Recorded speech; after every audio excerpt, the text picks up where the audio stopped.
Hello and welcome to a new Diablo 2 challenge stream series. A reboot, if you will. The rules are simple. I can only wear gear that I gamble. That's it. There is one rule and one rule only. I can pick stuff up, I can sell it. I can repair, I guess, and consumables are an exception since you can't gamble potions. So consumables are an exception, repairing gear is an exception. Or well, it's not an exception because it's not gear, I suppose. So all gear that I or my mercenary wear has to be gambled. What about charms? I don't know yet. I'm inclined to allow charms since you can't gamble them. And they're not really gear.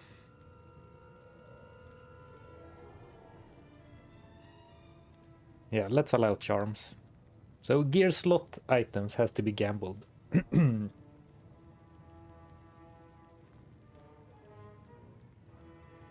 And as I mentioned before, I have done this before.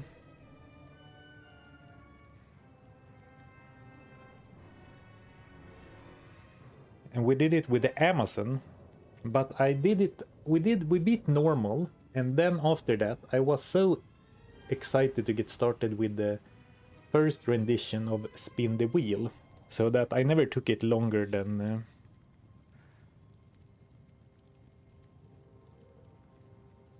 normal.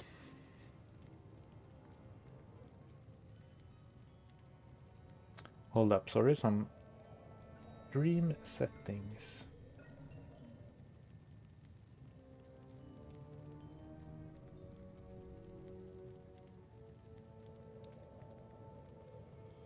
I realized I can turn off live chat translation.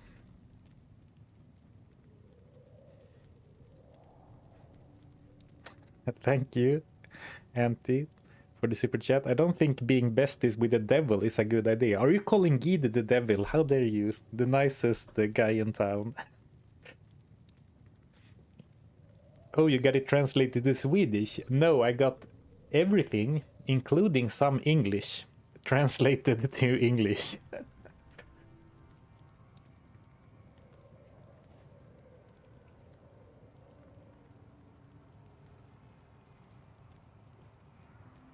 Aren't gambling all streams usually on Kick?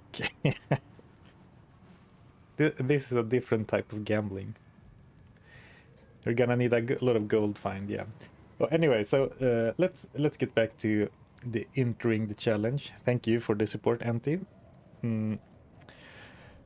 So I want no, I didn't mean to click on the assassin. I want a since it is a gear challenge, I want a character who is gear dependent, but not prohibitively so, like the barbarian. Because, for example, when you commit to gambled gear, you're committing to no rune words, no crafting, and no uniques or set items. Well, actually, that's not true. You can get lucky, but for the most part, no uniques or sets. So basically, you lock yourself out of open wounds, crushing blow, and easy resistances, which makes something like the barbarian a bit too hard, I think. Or not too hard, but like you then need to get a really good high level rare weapon, because you can't rely on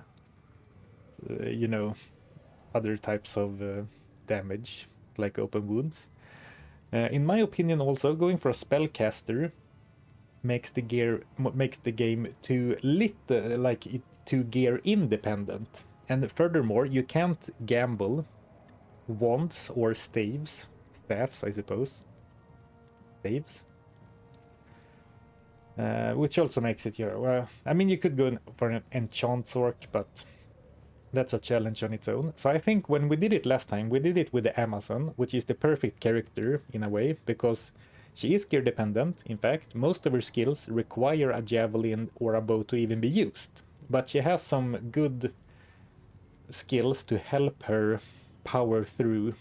Because remember, getting a good rare is not only rare, uncommon, but also it's extremely expensive to gamble until you get something good. So I decided to go for the Warlock. But, untimely sneeze. So I decided to go for the Warlock. But we are banning the skill tree with the fire skills and miasma bolts and stuff. So we're gonna be a fighting Warlock. Thank you for the bless you. So basically, he can make use out of most weapon types. And he has good melee skills that helps him, but he's still gear dependent if you don't go all in spellcaster or all in minion master. No daggers though, yeah, that's tough. Eldritch only, yeah, actually it's funny Paladin, I played the Warlock so little that I forgot what the skill trees are called. Oh, that's true. No gambling books. And unless I'm mistaken, they changed it so that he can no longer use a two-hander with a shield, only a two-hander with a book. Come on, do Elemental Boazon. Well, I did that last time. We'll do Elemental Warlock Boazon. Right. So, we're gonna ban the Chaos Tree. Or actually, we're not gonna ban the Chaos Tree. I think the sigils are fine, but like the fire spell, we're not gonna use the fire spells. We're not gonna use the magic spells. I think the sigils are fine. They are like fighter buffs. All of the Eldritch Tree is fair game. I'm not sure if they nerfed Echoing Strike or how badly they have nerfed it. It was a bit strong before, and you know, it's fun if fighting isn't too easy. We have some good self buffs, which I assume is going to be really powerful early game. And then for demons, I think I want to allow myself to use demons as a support, but we're not going to go full on summoner. Bind the Demon got seriously nerfed. Actually, could someone give me like the 2-sentence, or maybe it's impossible. I don't know how big the patch was, but like what are the nerfs? Bind Demon got seriously nerfed. Is that, you know, they nerfed how Bind Demon works with the cursed thing? And then I think they did something with Echoing Strike, and then also, like I said, you can no longer... Oh, this isn't gambled. You can't use two-handers with a shield. You can use two-handers with a Warlock book.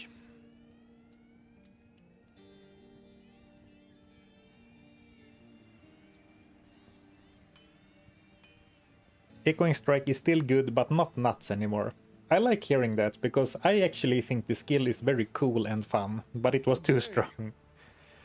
Basically, you can't bind a rare monster at level 1. Oh, you need to invest more points to bind rarer mobs. Oh, that's interesting. I would ban summons as well. I would do that, except, for example, if I go for like a Cleave Hexbane character, am I gonna get run over? Because remember, you can't gamble Ancient's Pledge, you can't gamble Rhyme, you can't gamble... I guess you can... I mean, I would allow myself to put runes and gems into a gambled item for like resistances. Mostly endgame balances stuff, alright. Just gamble for a socketed item.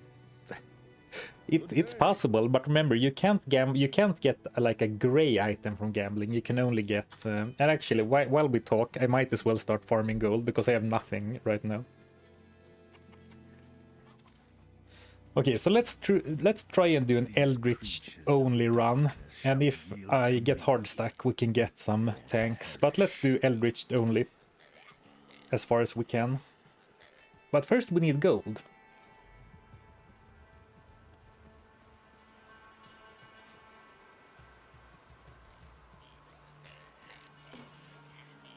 Maybe it's simpler if we simply explicitly ban the summon tree.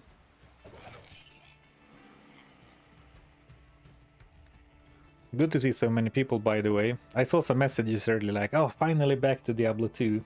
Well, it was only 3 streams, but I hear what you're saying. So, guys, if you're one of those people who's like, oh, finally it's back to Diablo 2, consider giving the stream a like on YouTube. I'm actually not sure how much that helps, but might as well get some self-promotion in there. Crude quilted armor. I guess I could punch monsters, but I really wanted to gamble a weapon before I start slaying. I think the imbue and socket quest should be allowed, as it is technically gambling. I will allow myself to socket a gambled item. If I gamble an item, I can definitely socket it at Larsak. But imbuing? I don't know. Is imbuing gambling? Oops, I punched someone. Or something. Oh, right. I should adjust the player setting while doing this. I've been so focused on the spin the wheel challenge where I didn't allow myself to increase the player setting. You can imbue a gamble item. You cannot. You can only imbue white items. And thank you, Aquila. Aquila 40k for the 5 gifted membership. Thank you so much for the support. I appreciate it. Welcome to the new goblins. Thank you, thank you.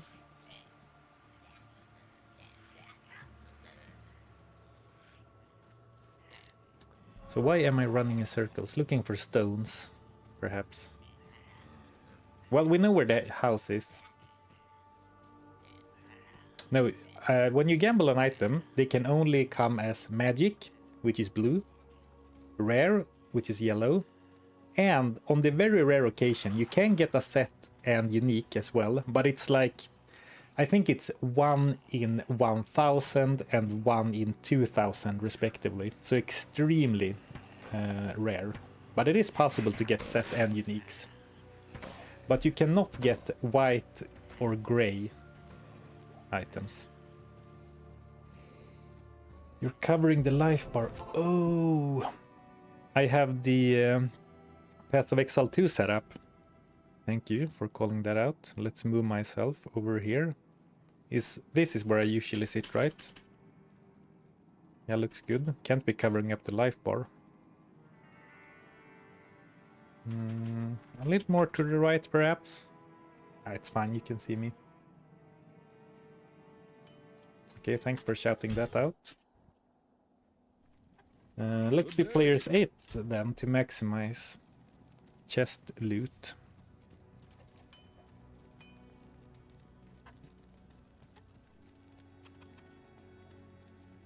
I'd consider imbuing a gamble. Well, the problem with that is then you could make that argument for every piece of quest reward, right? Like the ring from Akara is random.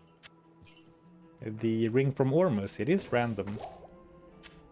Yeah, so saying it out loud, to me, it's not gambling. So I will allow myself to modify a gambled item, but only items from the gambling window. How is PoE 2 nowadays? I don't know. I enjoy it. I enjoy the playthrough a lot. And I really enjoy the late game thing as well. I haven't played in the late game at all. And I did actually play a little bit off stream, which is a good, how do you say? Which is a good review, if any, playing off stream.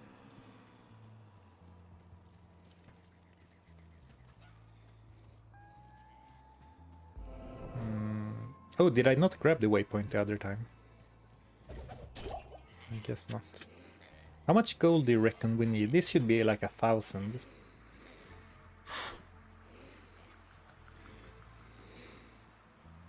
Everything, that's a good point. The herp, that derp, everything is random. So in that line of thinking, everything is gambling. Good point. Ooh, more chests.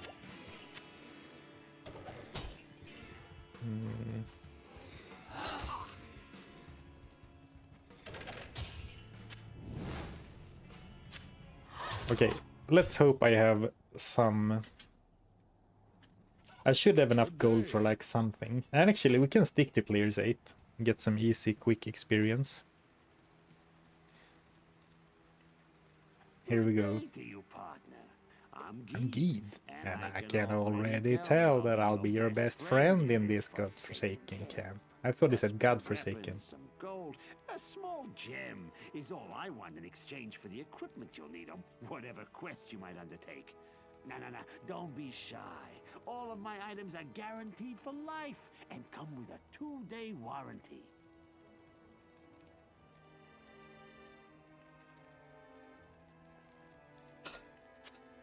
Now we let the man introduce himself. Okay, let's sell everything.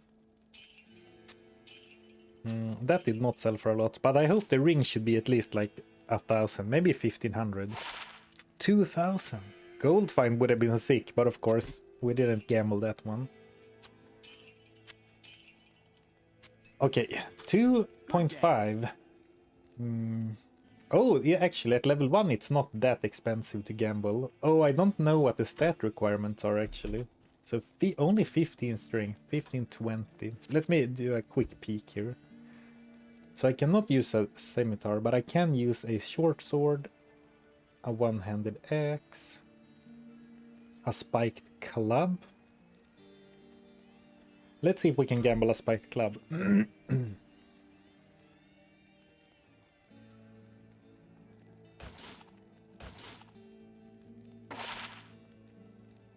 Ooh. Well, it is a weapon. Actually, can we... I think armor is gonna be so bad at this stage in the game. I guess this is also... Ooh, a rare. Okay, let's stick with 2 poison damage over 2 seconds to start.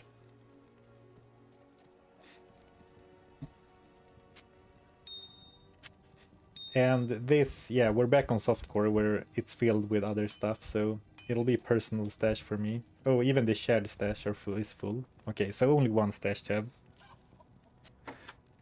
And let's go bonk some monsters on the head. Was it level 2? Oh, only required level 2. Yeah, that looks pretty nice. Attack rating, max damage, fire damage, lightning damage, and poison damage, and 1 mana after each kill. Level 2 Biss, best in slot. Actually, that's probably Rixot's Keen by a long shot. Or a crystal sword with 6 jewels of envy. Ah, here we go.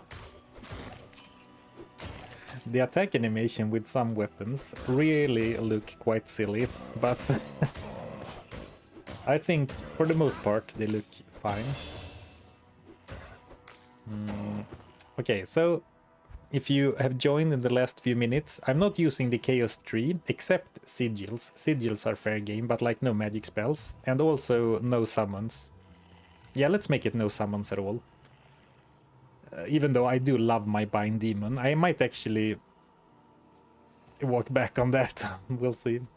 So I think Levitation Mastery and later Hex Bane is gonna be the key for us. Or maybe Hex Purge. People tell me Hex Purge is good because it adds AoE.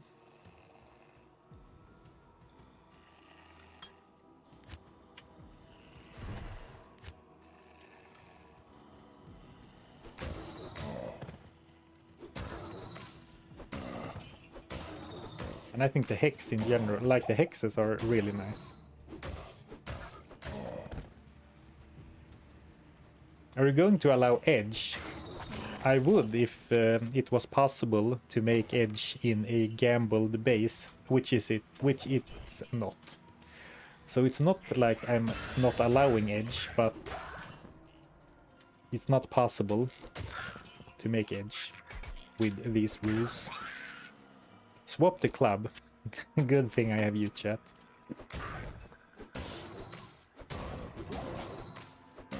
That club exited my short-term memory as soon as I closed the inventory. Nice to do some players 8 banking.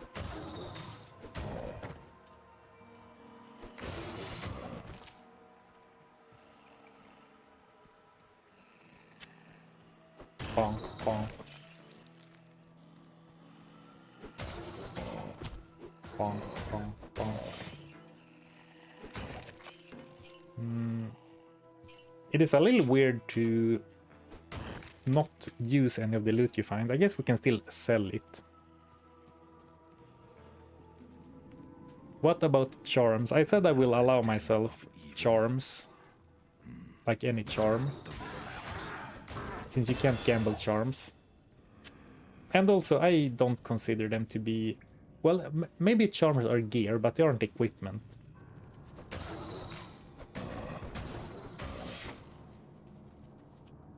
I don't actually know the difference between gear and equipment. I guess equipment... Maybe they are synonyms.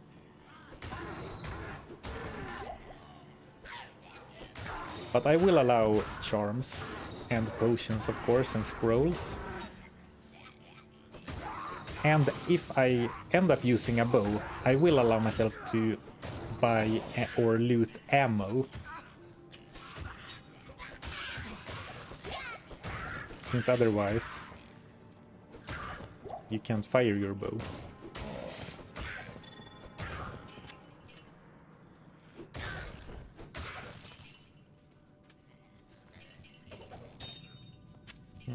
Maybe we should even start selling some gemstones, because they sell for a decent bit, right?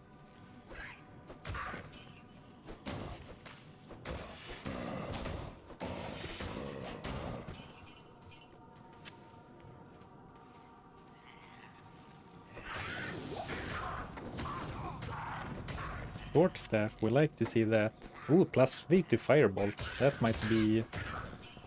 Actually, level 1 skills don't increase the value by that much, right? Later on, runes sell well too. Oh, are we gonna be selling our good runes? Like, if we find a... I don't know. What's a useful rune? Well, we might still want to put runes into a socketed rare for resistances.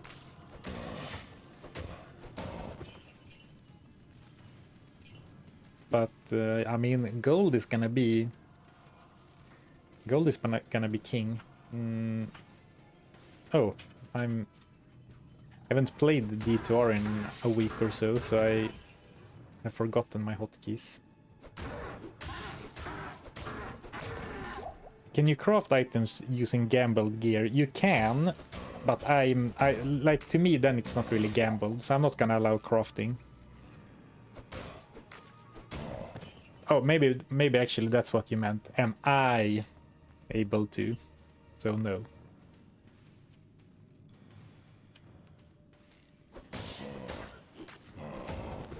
But like socketing it, well, I guess it's a gray zone, but like if it, let's say it like this, if the item's name and properties stay the same, but like modify the stats slightly or somewhat, then it's fine. But like if it creates a brand new item, then it's not fine. Like adding a socket with Larsuk is fine, because it's the same item with the same name, but if you craft with it, it becomes a completely new item. Man, okay, so I have a mini rant.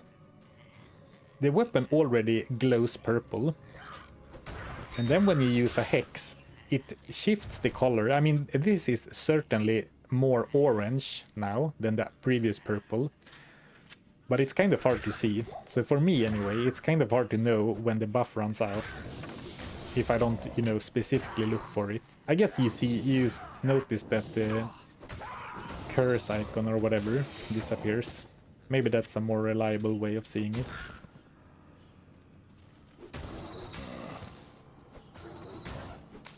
What about upgrading bases? Well, if you apply that logic I just explained, if you upgrade the item, the properties and the name stays the same.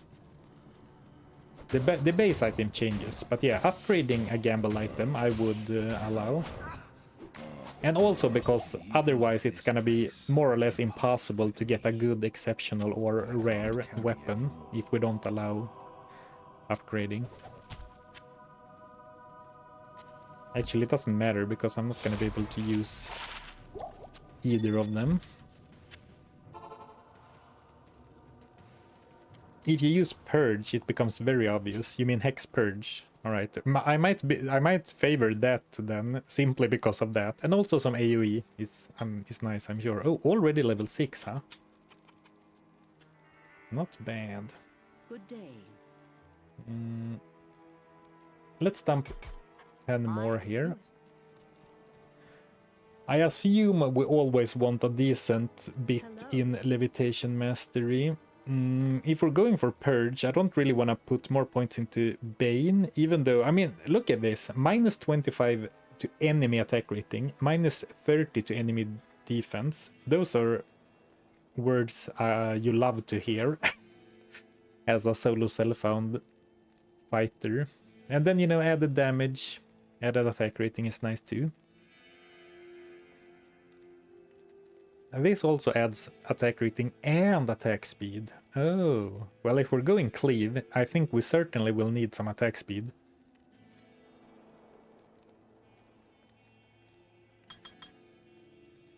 Well, actually, maybe I shouldn't have put all points, because at some point I might want to put points in both of those. Okay, let's see. 500 for +1 Miasma Bolt. Oh, 2.6 for 3 Firebolt. What about upgrading a staff, a belt, and a Chris into a Savage Polar? Well, then the name changes. Ironclad rule. If the name of the item changes, it's not allowed. Otherwise, it is allowed.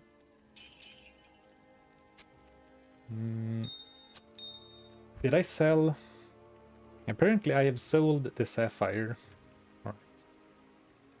And this one I will save just in case I wanna...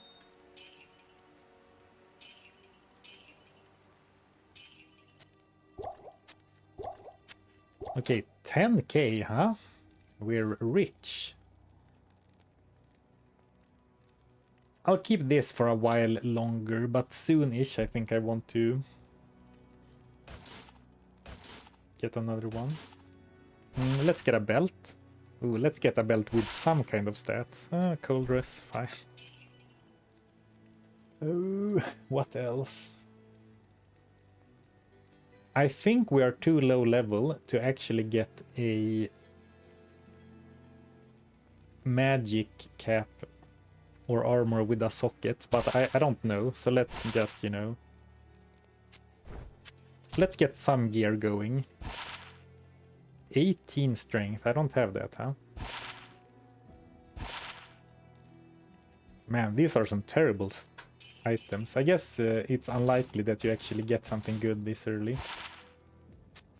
Well, we're gonna fill out the gear slots, then I'm gonna save for weapons for a long time. Then eventually I'll start trying for like magic find gloves, but... Oh yeah, rings and amulets are the exception, because the prices for gambling is dependent on your character level, except for rings and amulets, who are always 50k for a ring and 63k for an amulet. So I think we're gonna be amulet, like jewelry less, for a long time. Crap gear means that you have something to look forward to. Yeah, I mean, it's not gonna be hard to get upgrades from this. Oh man, cleave. I've been looking forward to using this skill.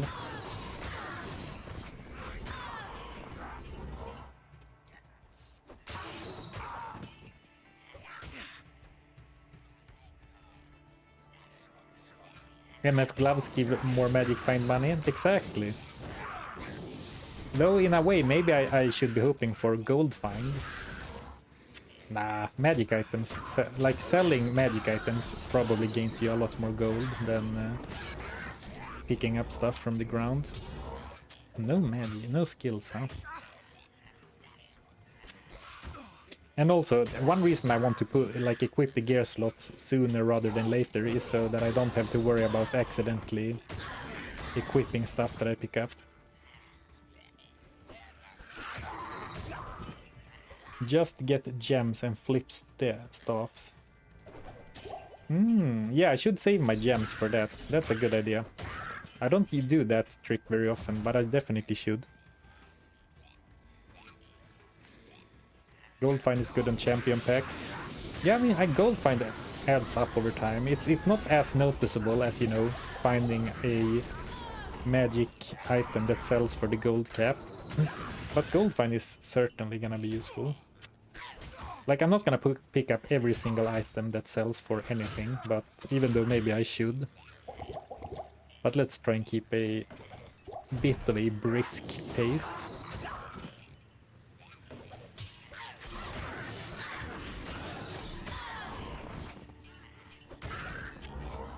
Actually, you know what? I will allow myself to buy 2 books.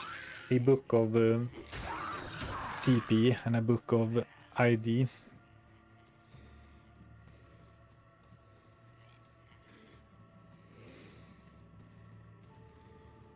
Because otherwise it's gonna be such a drag.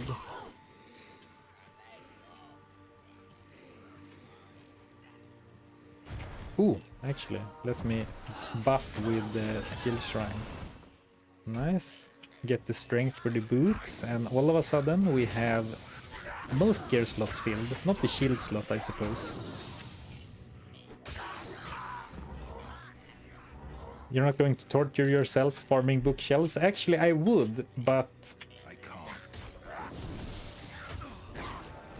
the problem is that a book from a bookshelf is no more gambled than a bought one, right?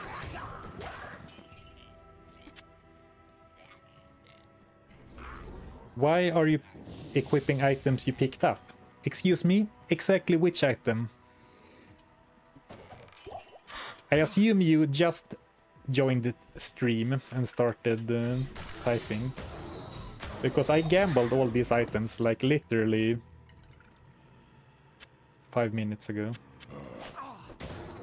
Including the boots.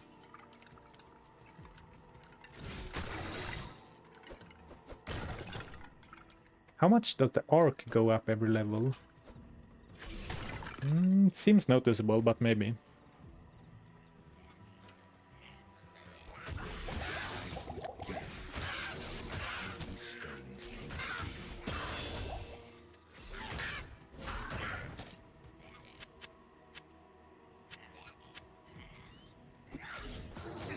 Nice little EXP.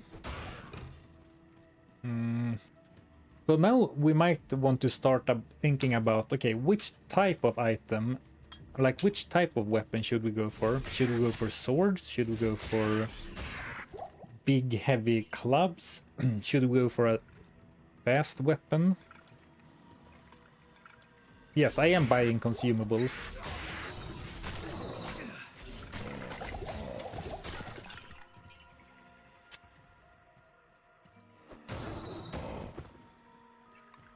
Yeah, I mean, attack speed seems pretty good, especially since this does flat damage. Oh, then we're going speed. So then we could go for flail or scimitar. And you know, variants of that. Some good base damage wouldn't be bad though, so like maybe... Well, we don't need to commit, but in general I think that faster weapons tend to have a bit of a dexterity requirement, as opposed to like mauls that only have a strength requirement.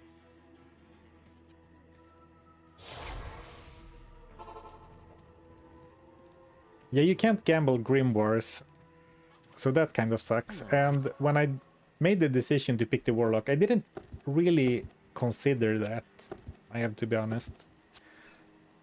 Like, that's part of the reason why I think going for a Sorceress or a... what's it called?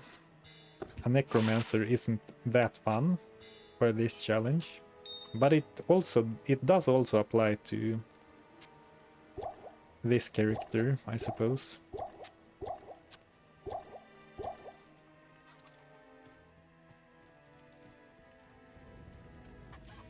Yeah, exactly. No more two-hander with a shield. Good evening. So I'm glad I got a challenge run in where I could abuse the power of that before they removed it. Actually, probably not worth the scrolls to identify. I'm not sure if it's worth the gold.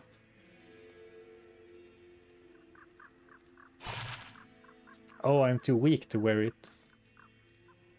Man after each kill seems pretty nice though. Just trying to fill out the gear slot for now. Then we can save gold. Actually, I used most of my gold. Whoops. Or? Yeah, I did. I used almost all of my gold. Oh, here's my sapphire. I put it in the stash.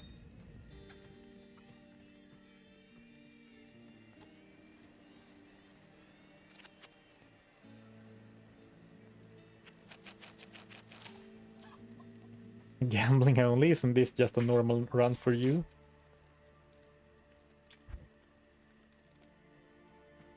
Well, I do like a good gamble. For sure. But I also like my countess farming for woundwards. I decreased the player setting because I don't particularly like the underground passage, so I thought I'd get through it quicker this way. At least I think so, yeah I did.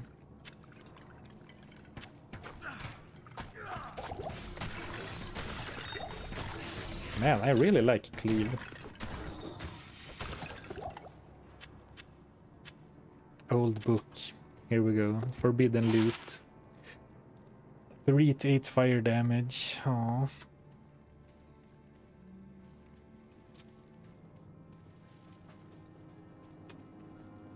If you're buying consumables, might as well buy scrolls. Yeah. I'm doing that. Yes, Sharp Drinker, the Sharp, a legendary. Was he really called Sharp Drinker, the Sharp? The names can be pretty funny. I wish I paid more attention to them.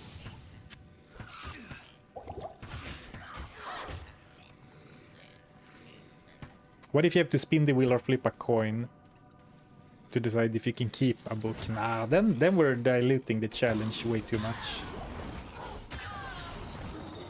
Then it's not about gambling. And this challenge is all about Gheed, alright? I guess we might use the other vendors if we don't want to go to town. Like, or if we don't want to go back to Act 1, but... Rib Cracker, you know what? Rib Cracker is one of the few items that is completely off the table, since you can't gamble quarter staves. Aww.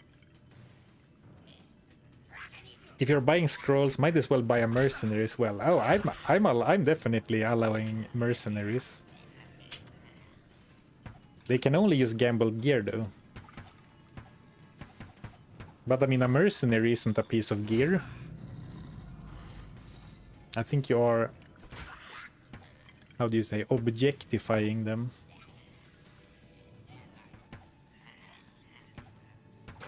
By thinking they shouldn't be allowed under gambling gear only restrictions. Finally, I was looking for a sure stamina pot.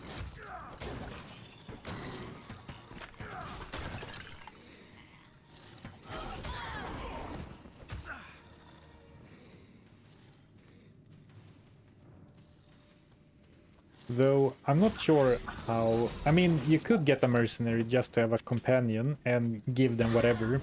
But, I mean, I have a feeling that gold is gonna be spread very thin, so I don't think we can really afford good merc gear and good character gear. Well, it depends on how lucky we get, I suppose.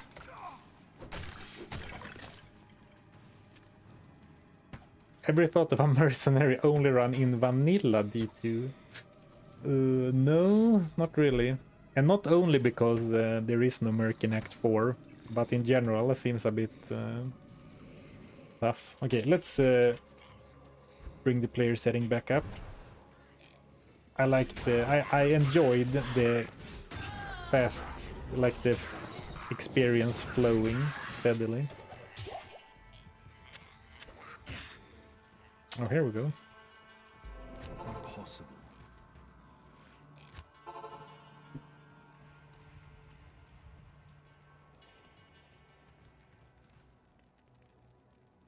If a mercenary is gonna wear something, it needs to be gambled, absolutely.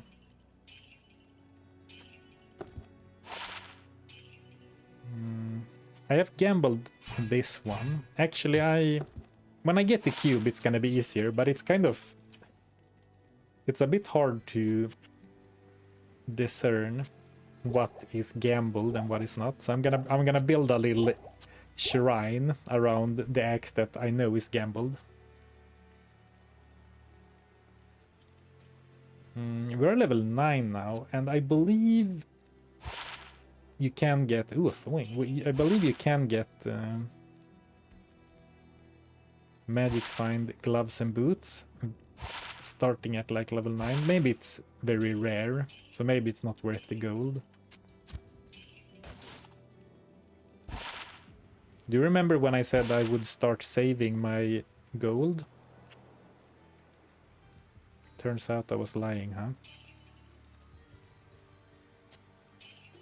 But what if we get lucky though? Oh. Okay, now I'm gonna save my gold. Oh, you can also gamble for a belt with 8 slots now. Well, I wish I did that.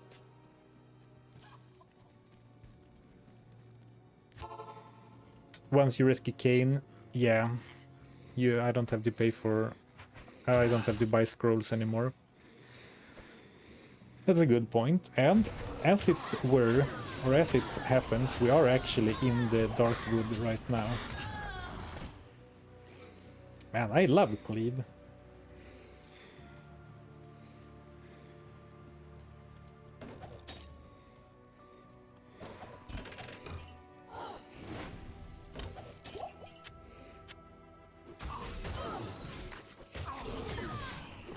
Bonk.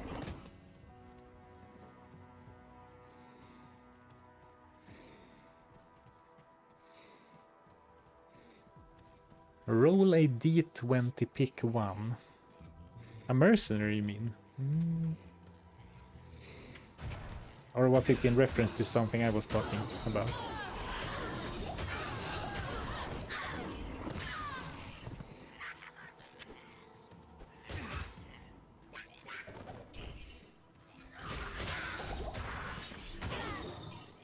And the mana cost isn't crazy either. For Cleave, I mean.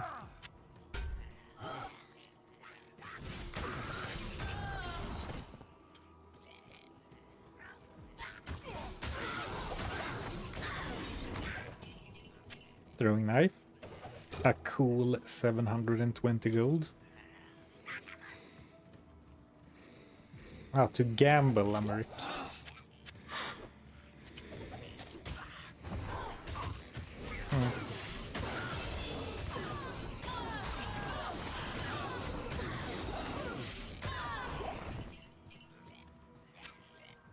Oh, preserved heads too, and sorcerer swords.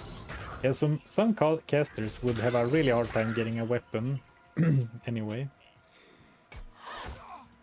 Oh, I need one more level, huh? Okay.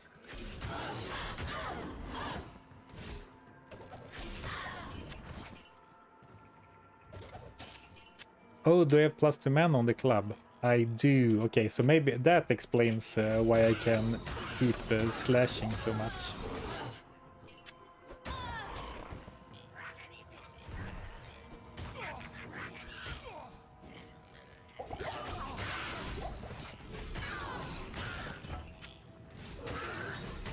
Ooh, daggers. I should really pick up daggers, even though I can't use them, because they have skills now, of course. I am starting to learn that, even in other runs. Like that daggers have big selling potential now, compared to before. I guess at this point, the DLC is several months old.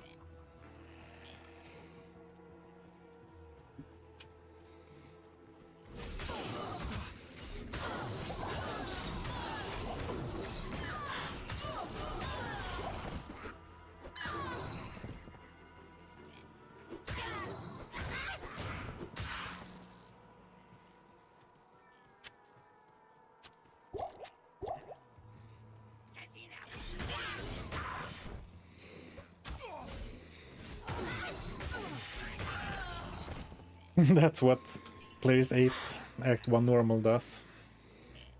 Feels pretty nice. I think the club is stronger than the axe. Well, you might be right because of the attack speed. Oh, actually 5 to 9, but then so much elemental damage. Oh yeah, you're actually totally right.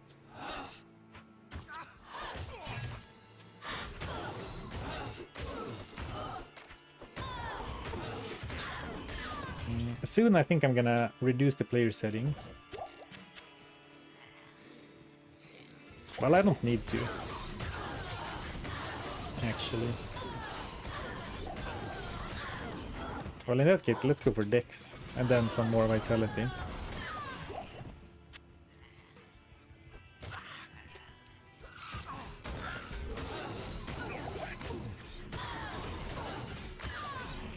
My club is breaking. A fun little twist, fun, could be to not allow myself to repair gear, so that I need to keep gambling new items. But I think that is gonna be too prohibitive later. I can't carry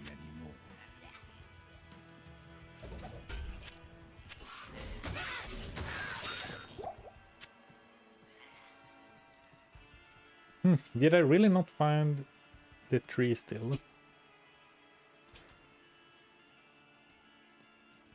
Echoing Strike. Well, one thing, it costs 7 mana, and it doesn't really get crazy until you start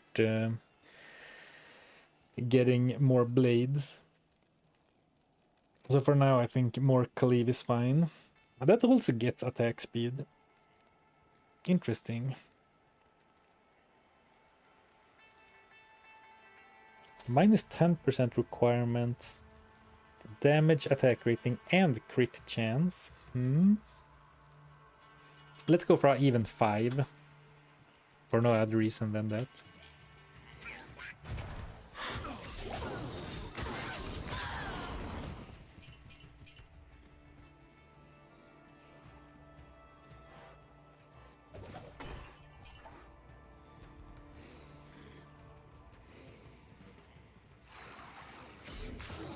I mean, I think the thing with Echoing Strike, even before the nerf, was that it's crazy strong once you have 20 in Mirrored Blade, so you have 5 of them, and then a high level of this as well.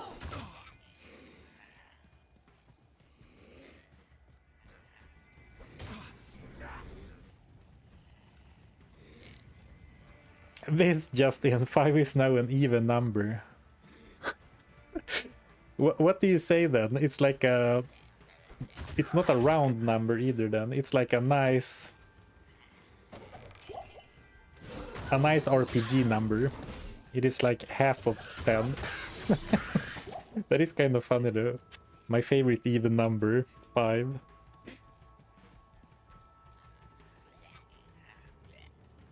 A nice odd number.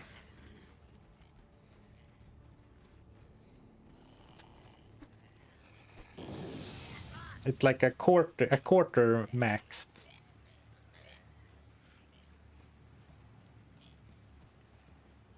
A nice whole number. Yeah, that is true. I don't have a fraction of a point put into any of my skills, which is nice.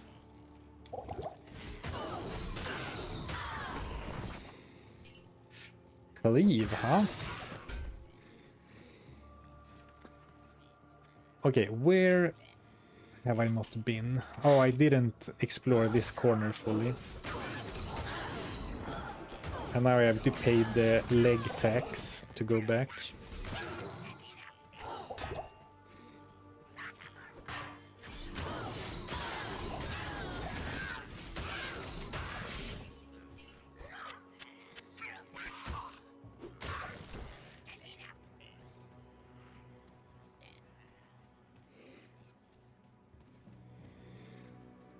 He's leaving lots of stuff and gold.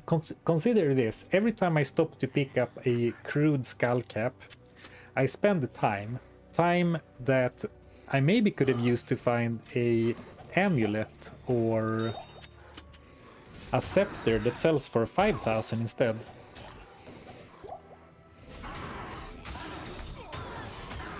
Even in video games, your time is worth something, you know? Oh, bad timing. My weapon broke.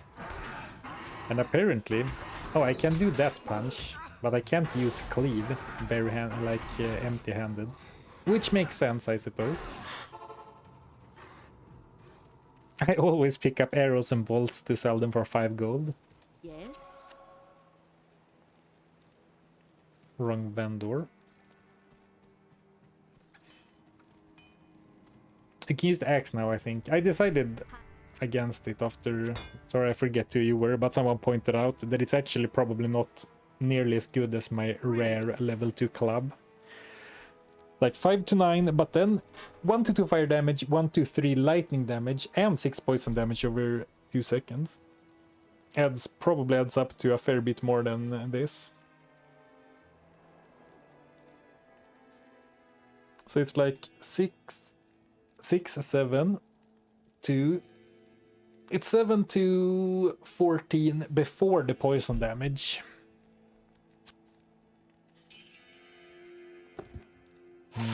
And as I said, I will allow charms.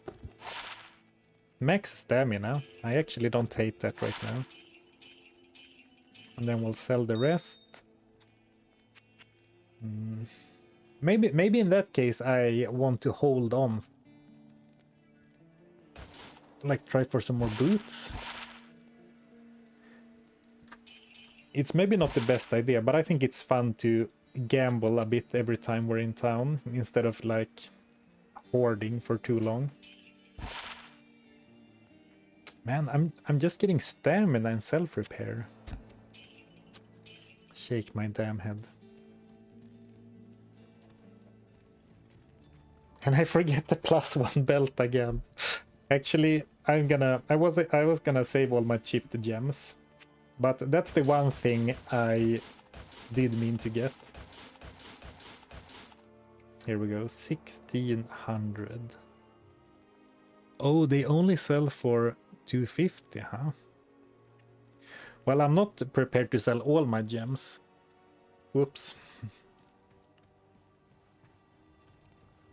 The next time, start spamming 8-slot belt like as soon as I open the town portal. Maybe I will remember. I won't. Can start stocking up on some rejuves.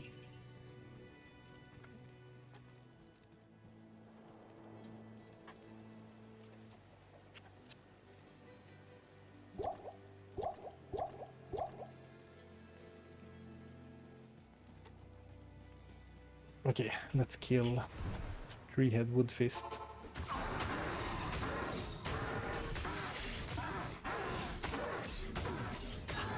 Man, you're regularly addicted. It's fun to gamble every time you're in town. You just want your fix. Well, I think that if you come into a gambling-only stream and I say, well, I do have a weapon now, so now we're not gonna gamble for the next 2 hours, you would feel a bit cheated.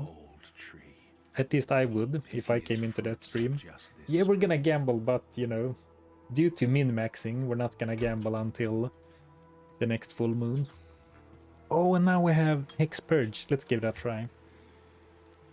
I can still keep Hex Bane on W.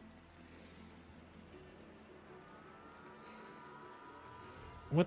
Oh, What's up with Cleave and Hexbane having so similar icons? Hex Purge. Chance to erupt 69%. Hex removed after 1 explosion. Duration 6 seconds. Attacks, rating attack speed, magic explosion damage 11 to 16. Okay, let's see what a magic explosion looks like.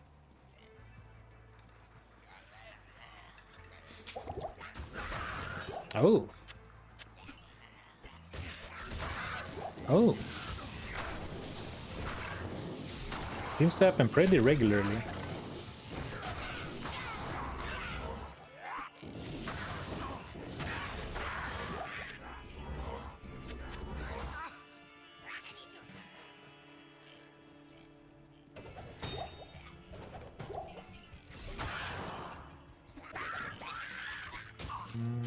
I don't know exactly what stuff like that sells for. But I'm planning to run to the waypoint and then go to town again. Go save Kane, so I can pick up everything. Thank you for live streams. I always listen to it while I'm working. Hey, you're welcome. I'm glad you enjoy the streams as company. Excuses, excuses. Exactly what an addict would say. There's no winning with you, H2O Evil. I can't carry anymore. So I think the smart play would be to go to the Forgotten Tower still. Oh, look at that attack speed with normal attack. With Hex Purge. And yeah, whoever said it at the start, you are completely right. It's much easier to see Hex Purge because now it's green. I like that.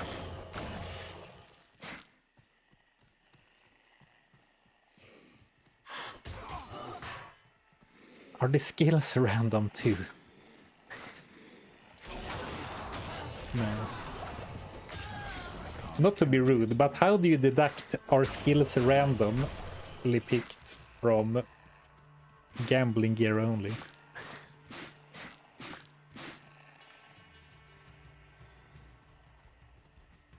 Yeah, I agree. Gambling circlets is a lot of fun and rewarding.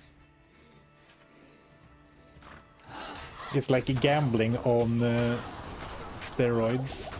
Like it's even more expensive than normal gambling, but the highs are so high. Like +2 skills, you can even get elemental damage on circlets, which is kind of nuts because you don't really get elemental damage on in the helm slot otherwise, right?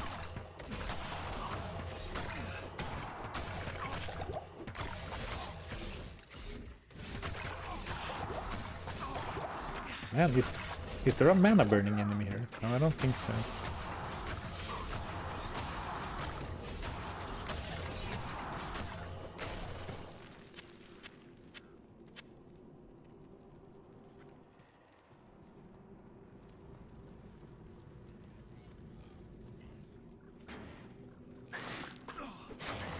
Actually, I was considering skipping the Forgotten Tower because runes are great, but they are not that impactful.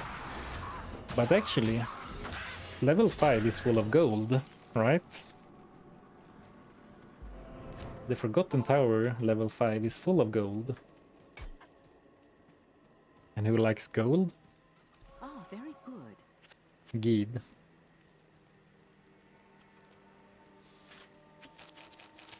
Here we go. +1 belt, or +8 belt, +8 belt, +8 belt. Thank you, low polypixel. Yes? I will level with you. The belt had completely exited my mind, so I don't think I would have remembered if you didn't spam, so I appreciate that.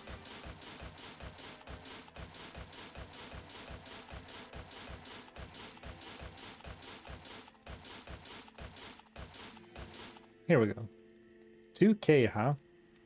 It is getting kind of expensive. It's a rare. What more can you ask?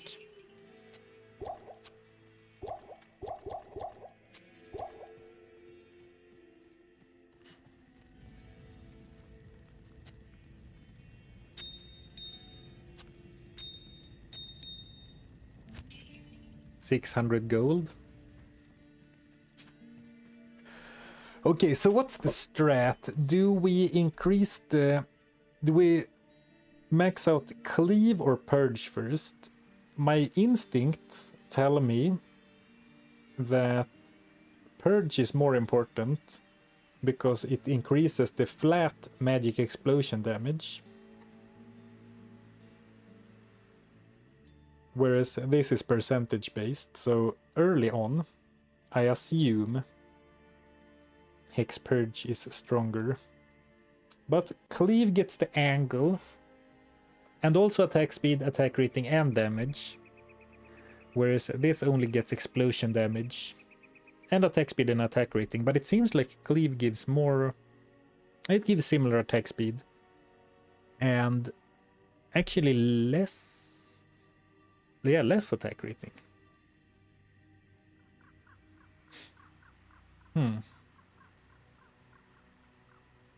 Well, the jump from 11 to 16 to 15 to 23 is so large that I'm putting at least a few points in Purge for now.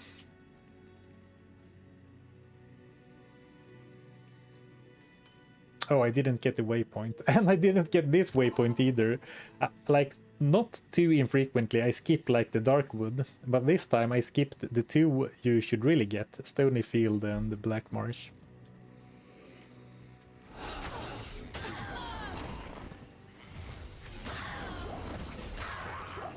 I put all points in Cleave and Levitation and use a big two-hander for damage. I mean, that's probably a good idea too. I kind of enjoyed the fast attack speed, but... I mean, the heavy... Oh, look at that. The heavier your weapon, the more you should favor percentage damage, right? Well, it's not like you have that many choices at any given point. Point in time. I mean, I know we went back to the Cold Plains, but it's pretty cool to be one-shotting several enemies with a single attack.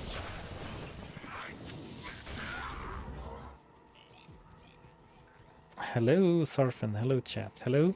Hello, hello. Can you loot gear to sell? Yes.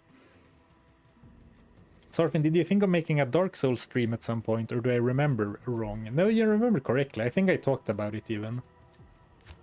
I've been hanging around some Dark Souls creators over the last year or so. And I watch a fair bit of Dark Souls, like challenge runs, so I think it would be fun to play at some point. And if I'm gonna play it, I might as well stream it, right? This is what happens. I'm not sure when though. Half measures are taken with demons. Oh, cold damage is gonna suck, actually. And without rune words, it's really hard to get Canopy Frozen. Like really, really hard.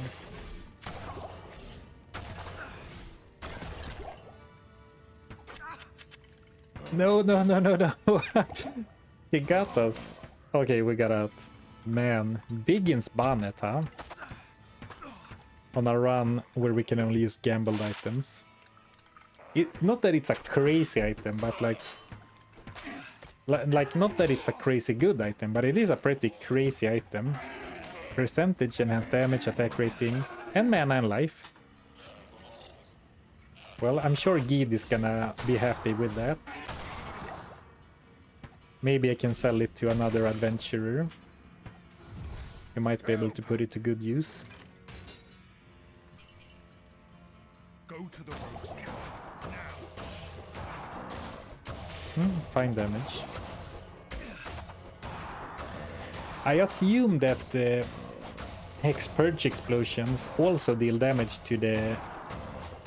like a single target.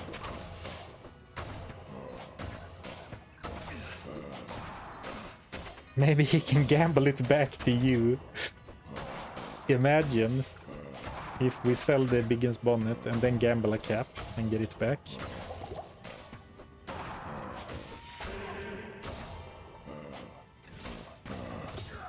I wonder, against a single enemy, is it better to use the basic attack or cleave? I mean, cleave does more damage, obviously, but if you look at my normal attack animation and then my cleave attack animation, okay, it's actually not that much slower anymore. Huh. Okay, never mind. Better to use cleave. Now you have to gamble at least one cap. Exactly what I was thinking. Okay, we need to gamble one cap. Just because the moment would be so epic if it happens.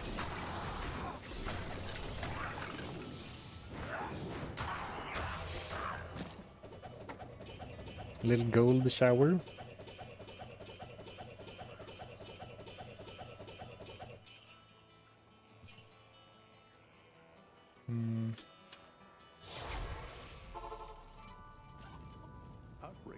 Nice, free. Oh, I don't have anything to identify.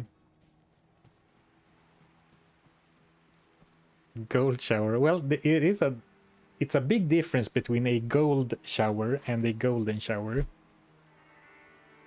Good morning. Okay, let me sell some loot. First of all, 5k for a scepter. Thank you.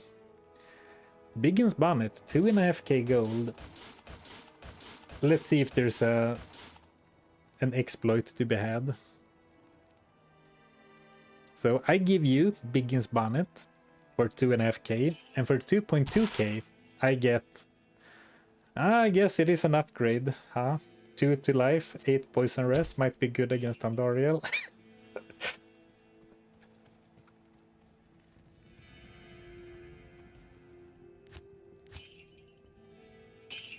Isn't getting a drop gambling because of RNG. I'm gonna stop responding to questions about the run, but good morning to you.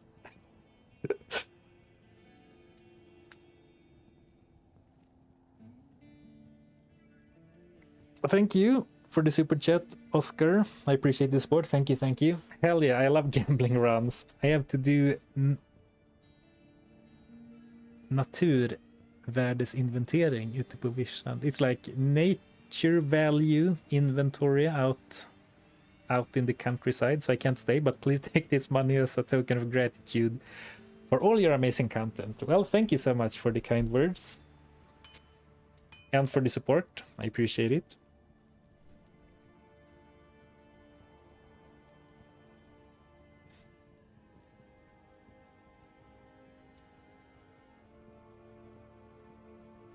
I'm priced out of the Dark Souls games. They were on sale earlier this year, like a pretty big sale, so I actually bought Dark Souls 1, 2 and 3 for like 50 off. I'm not a biologist, I read a message.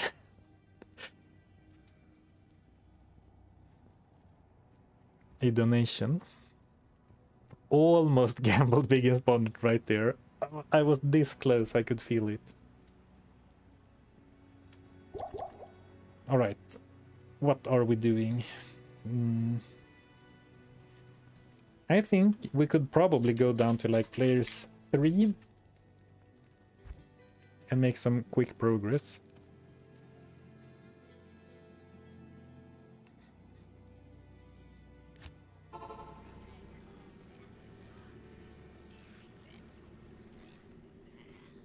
You can't get the same unique in the same game. Is that really true?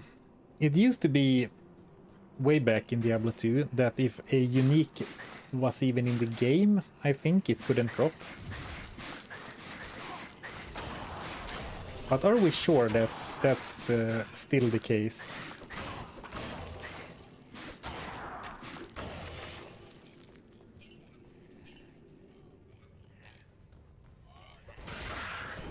Have you ever thought how long you're going to be a streamer for? Well, not really.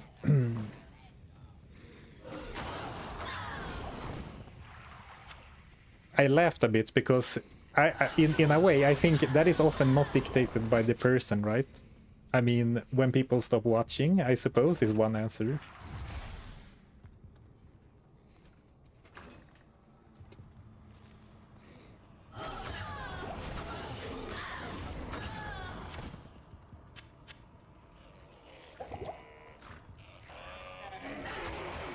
when all my viewers are in the retirement home. Well, then I suppose they will have even more time to watch.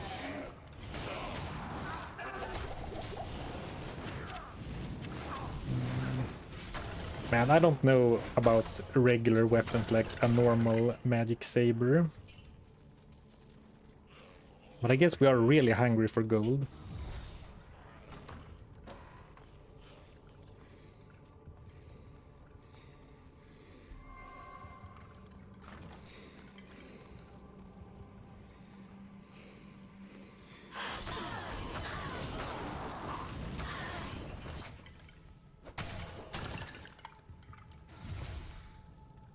Yeah, I'm not actually sure, because, for example, I know that you can find the same set item in the same game, but that is, of course, different from a unique. But I can't actually have... I don't have a clear memory of finding the same unique in the same game. Good day to you, Whereas I partner. know for a fact that I found the same set I've even found the same set item from the same monster. Like, I found the same set item twice from Mephisto. I'm pretty sure. I think it's even in an old video. Oh well. Will we get when will we get a retired goblin emoji on Twitch? In about 25 to 30 years, perhaps. Thank you, Moel Gheed, for the subscription. Thank you, I appreciate it. Well, we might as well help Charcy out, even though I suppose we're not gonna be able to imbue anything. How do you beat Mephisto in the same game? No. Like from the same drop. Another unique.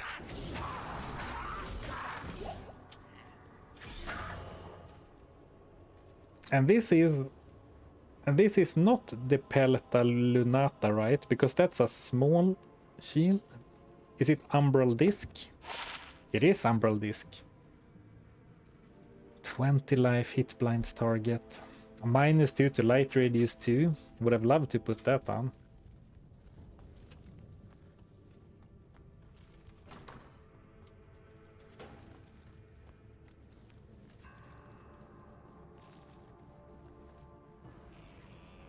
In 25 years, we wouldn't even know. You would just have an AI avatar who is working for you. It's gonna take years to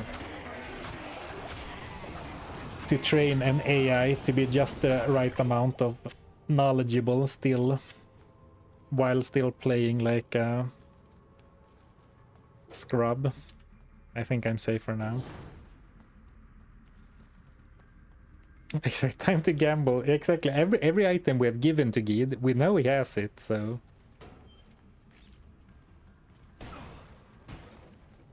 Dystopian future. An AI streamer streaming to AI viewers. Oh boy.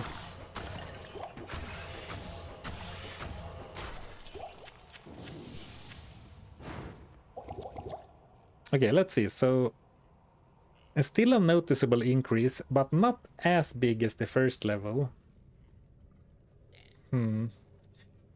But it also feels like if you're gonna put points into Hex Purge, you kind of need to commit in a way.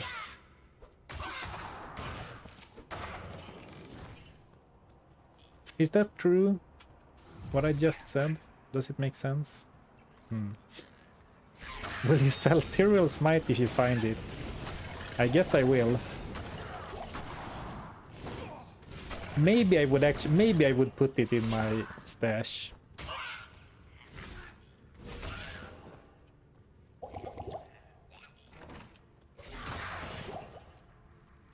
Just to look at it every now and then. As like a photograph of times past.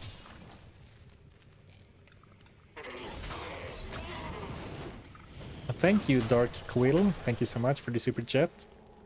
I appreciate the support. Another trivia question. Enemies can't roll poison enchanted, but it does exist on enemies in the game. Which enemies have poison enchanted? Hint, one of them must be fought without glitches. I know one of them.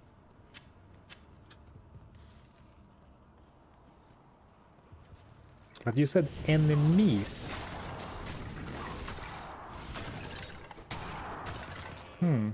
Well, one of them is Akmal the Cursed. I know that from when I went on Mr. Lama's trivia like a year ago or something. Before that I had no idea. But Akmal the Cursed has like a hidden poison enchanted modifier.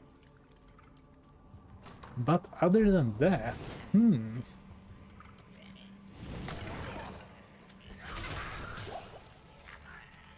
Oh, Bone Ash. It has to be Bone Ash. Maggot Queen. But aren't those always poison immune? Maybe Bone... Yep. You have such difficult questions, Dark Quill. Good day to you, partner. Thank you, Doom Cop, for the Prime sub. I appreciate the support. Thank you, thank you. Some skeleton guy. Yeah, that's what I'm saying. Bone Ash. Not enough mana. Not Bone Ash and not Maggot Queen. But Akmal was right?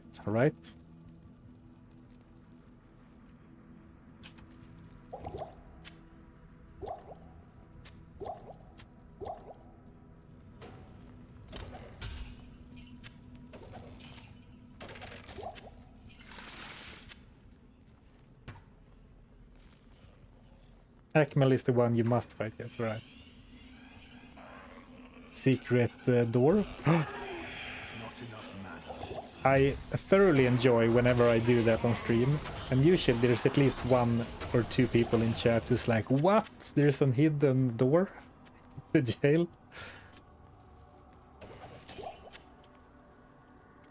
Oh, you wanna know something funny? I never went to the tower. I forgot about it.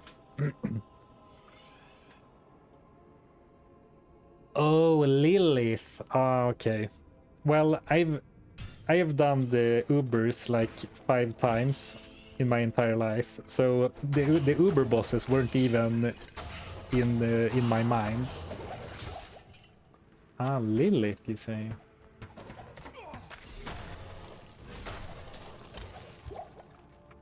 Well, hey, thanks for the entertainment, Dark Quill, while we are in like a traversal part of the challenge. I am overburdened.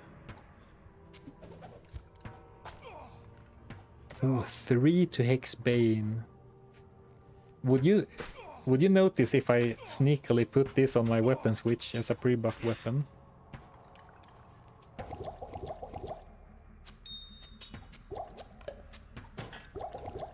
I wanted to pick up the yellow spear.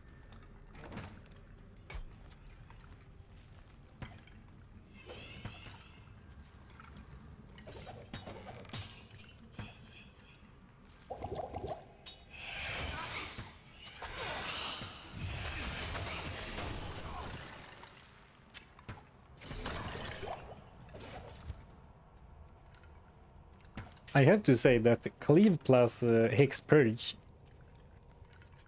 like it's, how do you say, it came online much quicker than I thought.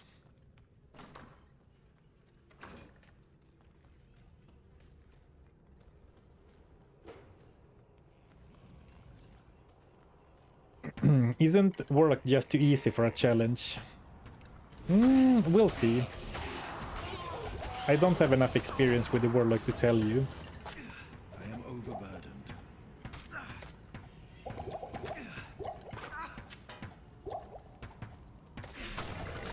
But we are trying to make it more interesting by sticking to only the Eldritch tree. So no summons, no magic. Well, actually, I will allow myself to use the sigils, because they feel very much in theme for, you know, a fighter.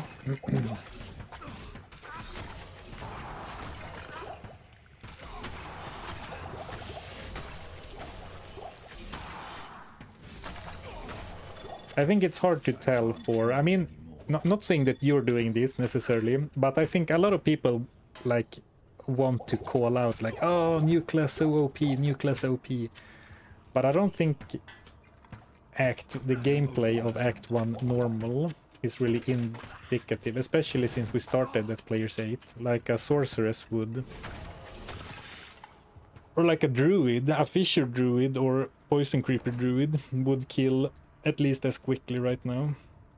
But with that being said, I haven't played the warlock that much, so I can't really weigh in on that. Maybe he's overtuned even for challenges, or for challenges specifically. I am overburdened.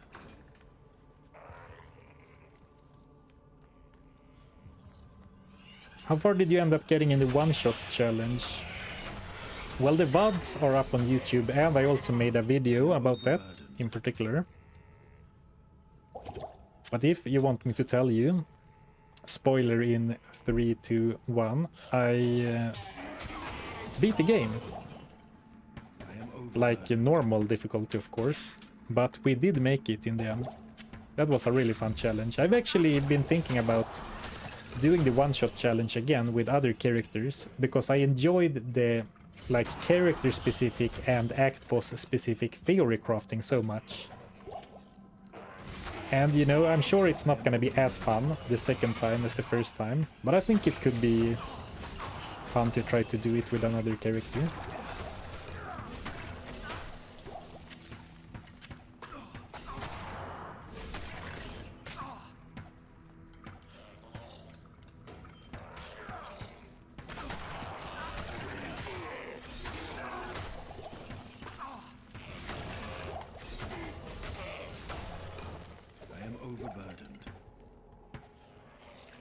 Do one shot with the werewolf druid.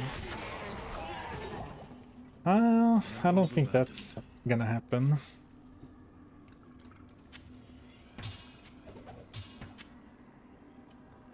Hexbane, everywhere I look it's Hexbane.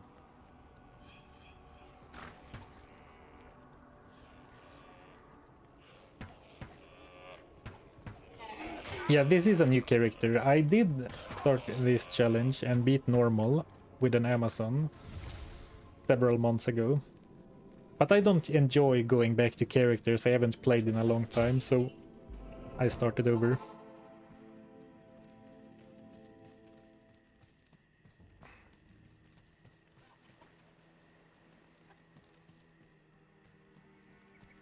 Yes. Hello, Deckard Kane, my old friend. Actually, did I...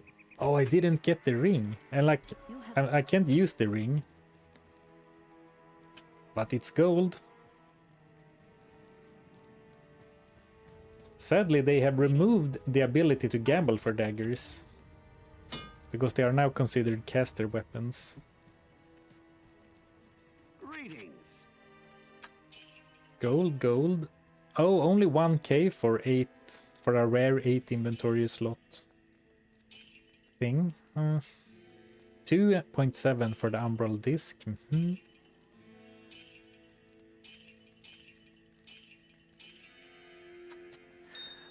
I would really like to fill out all gear slots, but 50k and 63k, it's simply too much to ask. We could go for a new weapon, though what would we even go for? A scimitar? A saber? Actually, let me see how much stats they require. I sold... Didn't I sell a saber to you? No, I threw this saber away. So the scimitar I can easily use. The saber... I should be able to use a saber with 3530. But this is still actually not bad. I mean, 2 to 5 direct elemental damage, 6 elemental damage over 2 seconds, and 5 to 9 base. It's fine. Gambling boots again. Oh, dual res.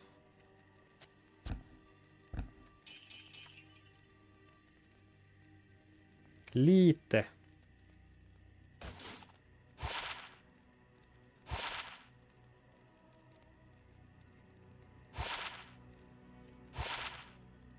Come on, give me gloves of chance. Okay, I'll settle for 10 fire S, 1 strength, I suppose. What's my worst gear slot right now?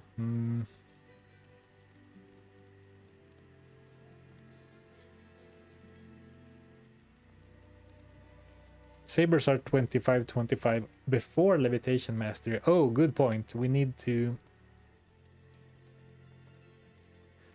consider Levitation Mastery. Well, we don't need to, but it would behoove us to consider that as well. I am a lucky guy. Though it's actually less damage.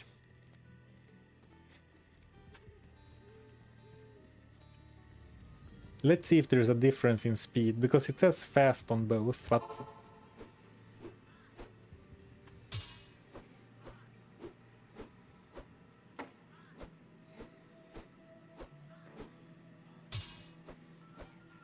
So the saber is definitely faster, but...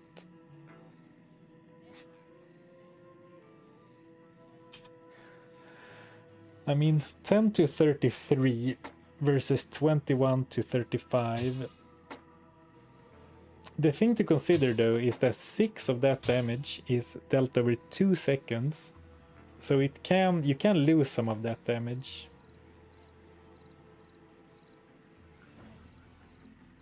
But 2 seconds isn't that long. Well, it is long when you attack this quickly. So it's more like 15 to 29.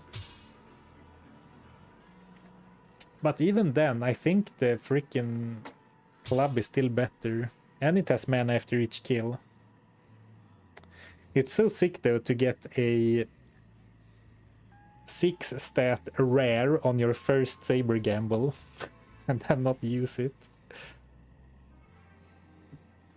Oh well.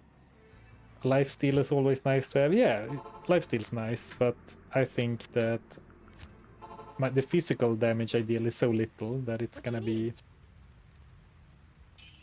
like nothing.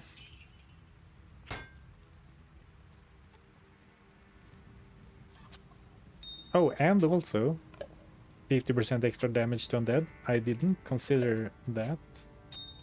Very good for the first 2 acts. Well, very good in the game in general. Maybe has a better chance to hit. It had plus 18 attack rating, I think, and this one had 20. But that's true. I didn't actually look at those numbers.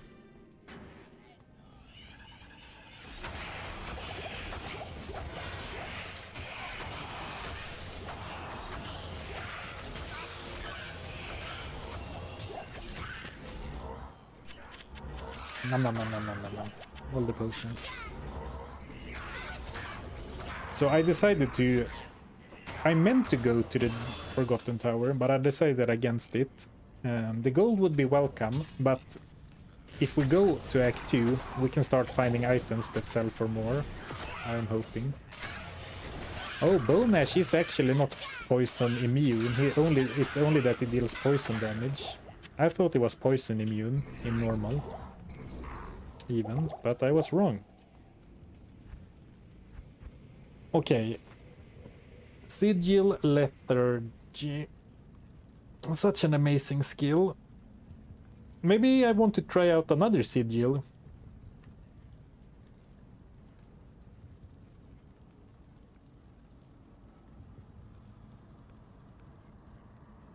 I played around with like when the Reign of the Warlock first came out, I played through the game once, and after I was done with that, I respec'd my Warlock and tried out a bunch of, you know, just to see how skills felt. And having a level 20 sigil feels really nice because the duration is longer and the radius is much bigger. So a high level sigil feels really nice to use, but the problem is I don't really see when you would ever quote-unquote afford to dump a bunch of points into a sigil.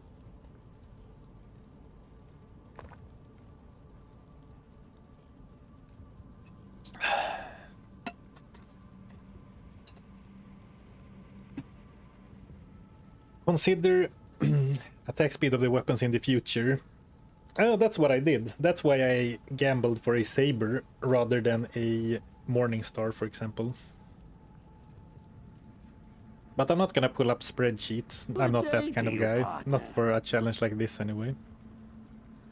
So it's basically slow versus a bit of crowd control.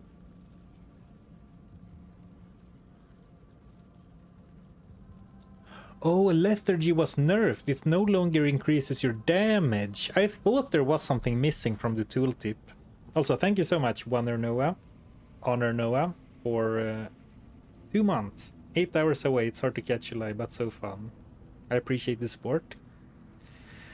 I know hours are tough for some viewers. Sorry about that. Appreciate you hanging out anyway. And the VODs, it's not the same of course, but the VODs are always up on the YouTube channel afterwards. Oh, interesting.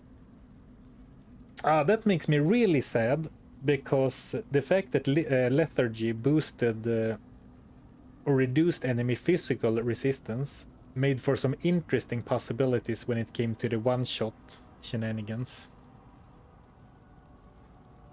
I mean, slowing by 50% is still crazy strong. If that's all it did, it would still be a good skill.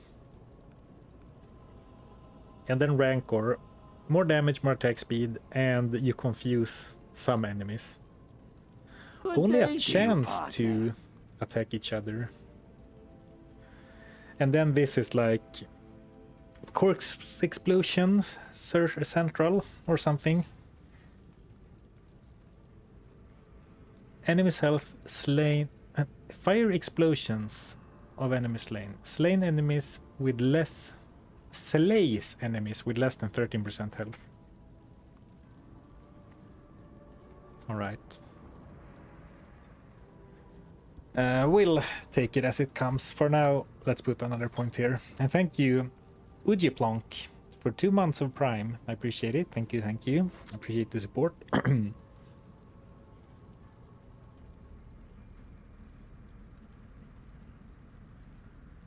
Yeah, rings with sigil seem... Yeah, they seem to have made the sigil stat, or the sigil charges on rings pretty common. With the touch of anguish.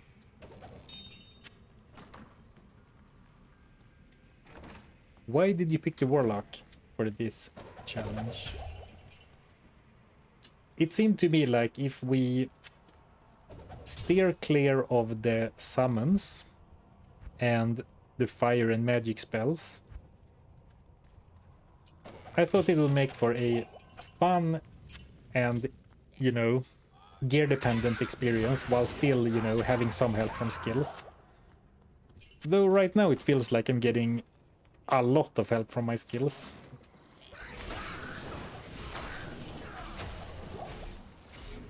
Like... Cleave plus Purge gives me so much AoE damage. Like, the individual damage numbers aren't crazy, but the fact that it's all in AoE... Like, you can see here when I fight this one, I don't deal crazy single target damage, right? But having this kind of explosive AoE is very nice. Or very nice, even. I can't carry anymore.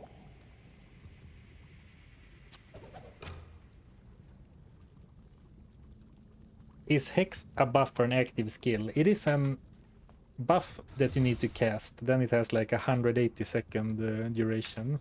And maybe that's why you asked. But when you asked the question, I realized that I probably have forgotten to recast it.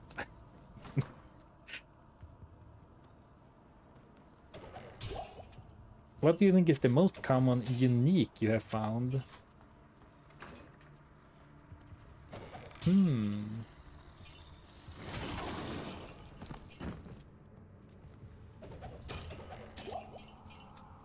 Good question. The most common unique. What immediately popped into my mind is Manald Heel or Nagel Ring. But are those really the most common? Well, might be, since, you know, rings drop pretty often. But surely there's some bad normal unique that you find all the time that I'm forgetting about.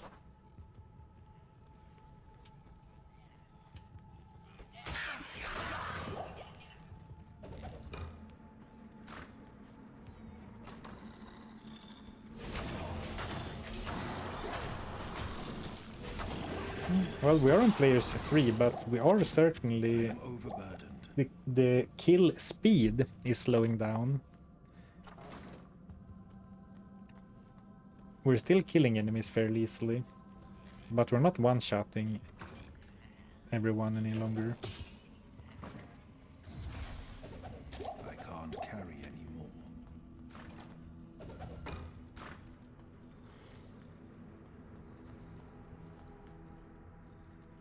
I think Bone Grinder, you found several of it every challenge round. Bone Grinder. I can't carry anymore. I actually don't even know which one you mean. Oh, do you mean Bone Snap? I don't find that often, right? It feels to me like I find Steel Rider more often than Bone Snap.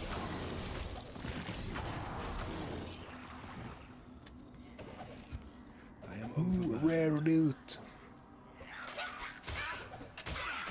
Rare loot that I can't equip.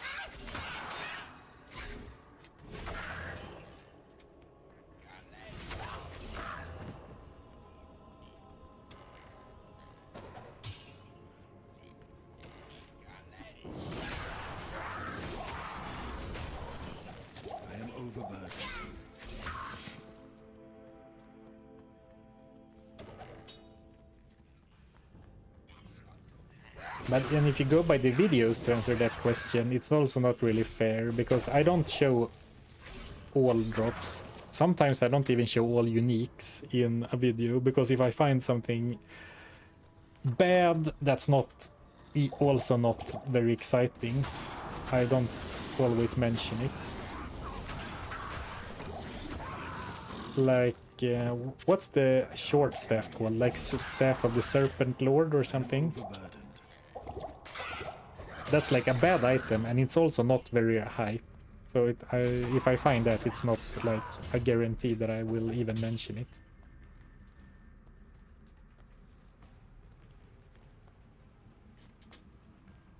I think it's really the rings. Later in the game, you stop finding as many low-level bases and still find just as many rings. Yeah, yeah, I think you might actually be right. Oh, cheap to gem central over here. Someone said before, I love carrying around stacks of arrows that sell for 5 gold, and who knows how long I've carried that.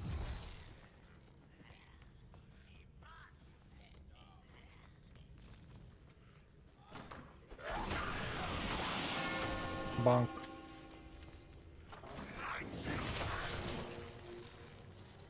Okay, where is Mr. Portal?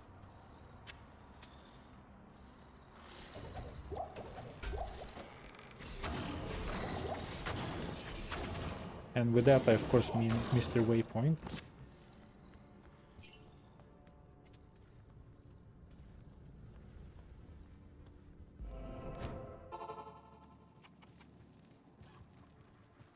Why do I find more stuff from random corpses and logs in LK than the actual chests? Hello. Well, it's RNG. But actually opening, like popping 10 corpses and turning over 10 stones on player 7, that actually does give you decent odds of finding stuff too. Hello. You can hide arrows from the menu setting.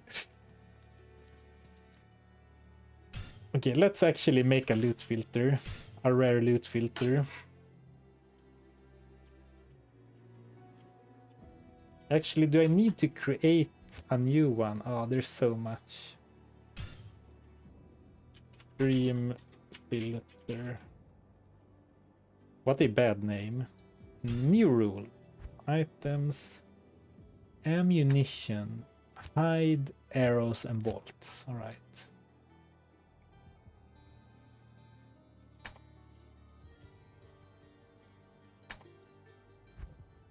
And let's hide.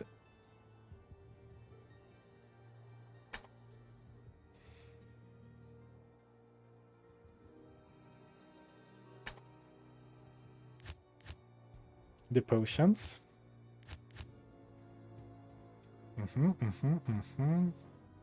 I think that's all. Oh, no, no, don't. I understand why some people are very afraid of loot filters. Misclicking a button to hide all weapons. Okay, equipment 6, items 2. It's nice that it shows you like that. I still kind of want inferior, because even a low quality scepter can sell for a lot of gold.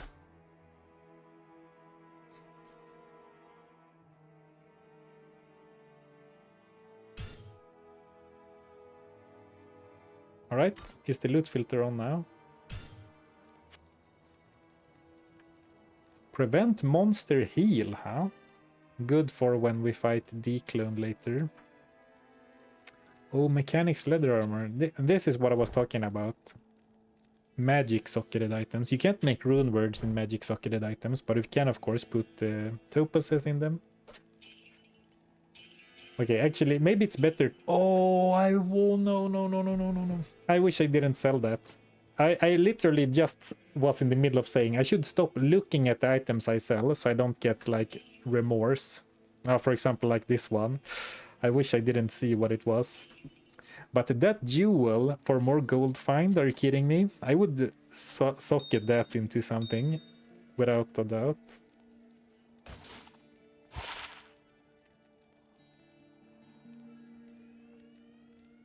Half freeze duration. Okay, sign me up. The stuff is getting so expensive. Ugh. Come on.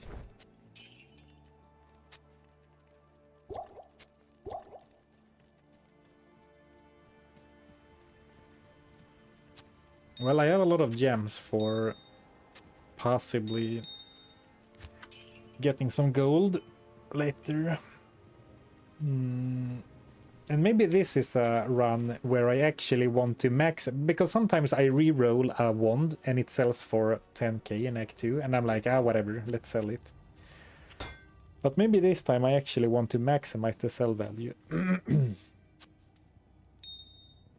What's the most efficient way to farm gold? Yeah, just pick up scepters and armors. Picking up items that sell for a lot. I think lower cost chest farming could be pretty good. To get a lot of items very quickly to sell. Travincal is nice, but from my experience, Trav farming isn't really worth it at this point, like in normal.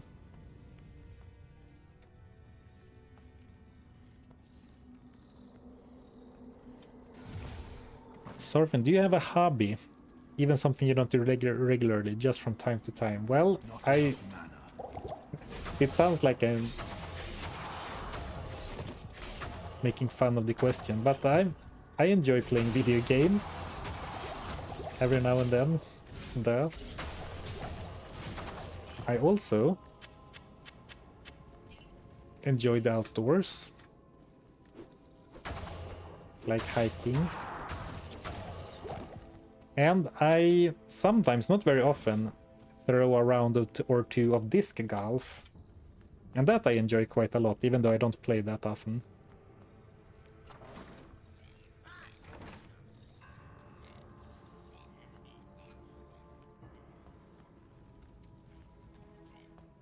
All the way up here, huh? No crafts. I get all my crafting fixes from Diablo 2 and other ARPGs.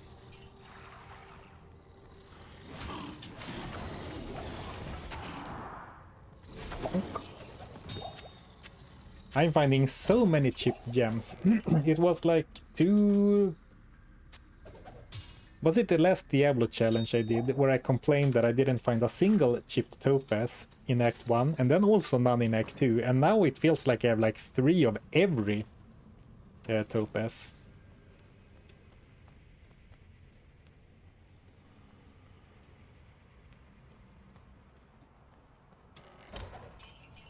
Did I say every topaz? Sometimes I say something and then my mind goes, well, you screwed that up. But the brain refuses to tell me what I actually said, so I need to replay it back in my head. I mean, like 3 of every chip gem.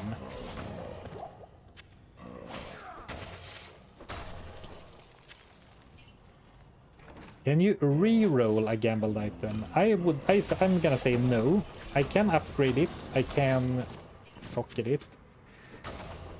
I can modify it as long as like the name and the bulk of it stays the same. But not like craft, not gamble an item and then use it for a craft, because then it completely re-rolls the item. Another topaz, what's going on here? Is it simply that the warlock is truly blessed by Blizzard? Gem finding chance plus 30%. Actually, I'm on players 3, aren't I? Yeah, okay, so that kind of explains it, because more loot means more gems. But still, it is notable, the amount of gems.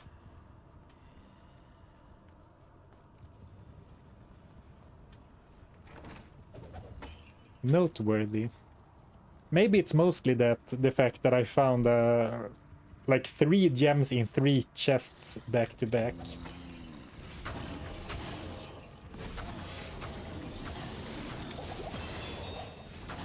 And another one.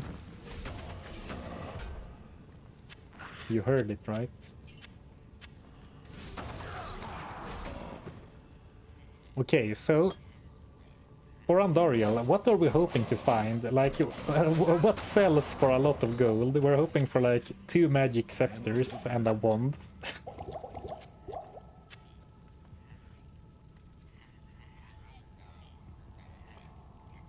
Do you consider throwable potions and keys to be gear? Keys, no. Throwable potions, yes.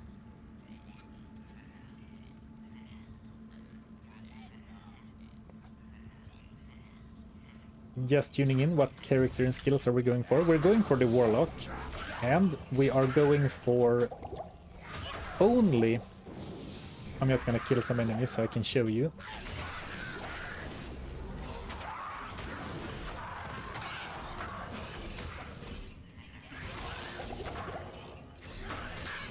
Might want to put some more points into vitality. I'm taking some damage.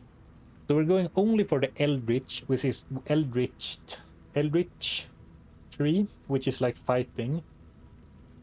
So, you know, our weapon matters. But with the exception of the sigils, which are like buffs and debuffs. Mostly debuffs, I suppose.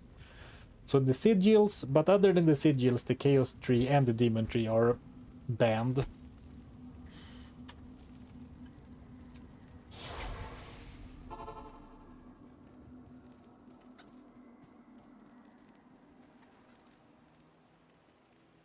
Yes? Yeah, I'm really looking forward to playing a Cleave Warlock. I mean, this is such an amazing skill. Feels very modern for a Diablo 2 skill, which it is. It was introduced like 25 years after the game's original release. What's up with the stamina charms? Max damage? I don't think so.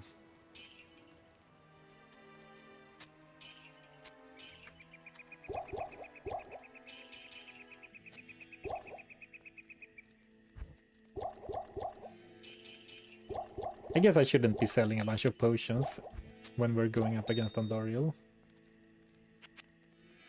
Oh man, if you don't get like a staff or a wand or a scepter or a ring, you don't really get that much gold from selling, huh?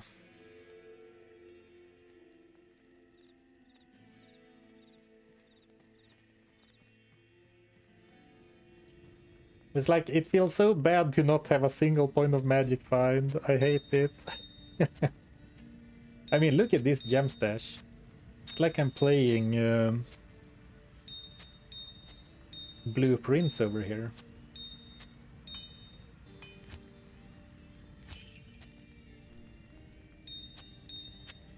Well, they're gonna all be put to good use eventually. 7k. I think we're just gonna go for the kill.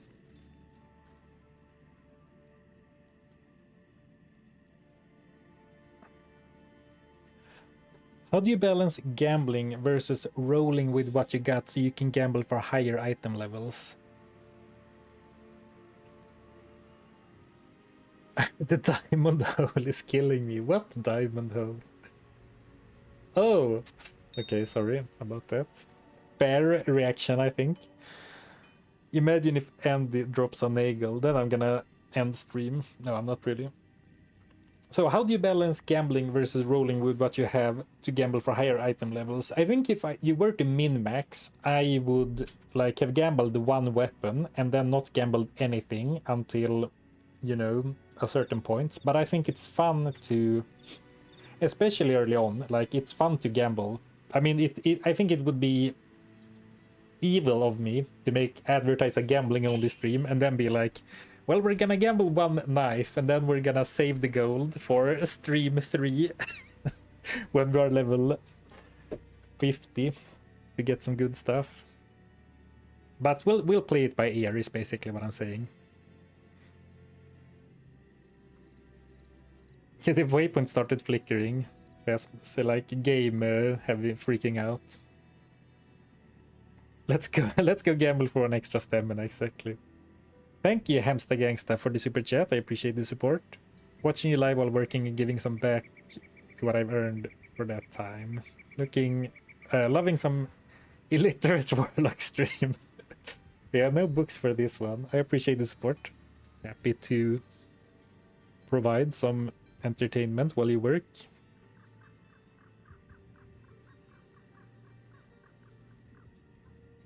You say gambling only, but you're also killing monsters, using town portals, and drinking potions.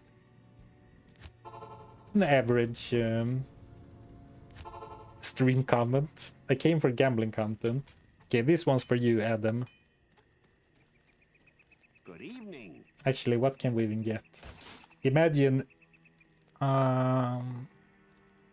let's go for gloves. Imagine when this is Magic Find gloves. It's not. Now we're gonna save for a little while.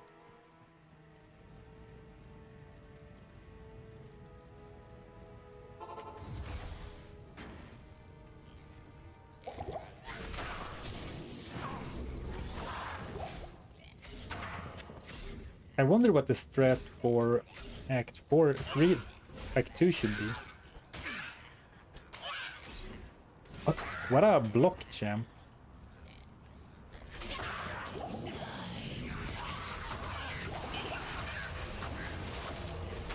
Good damage, but I mean, not compared to a Fisher Druid or a Fireball Sork.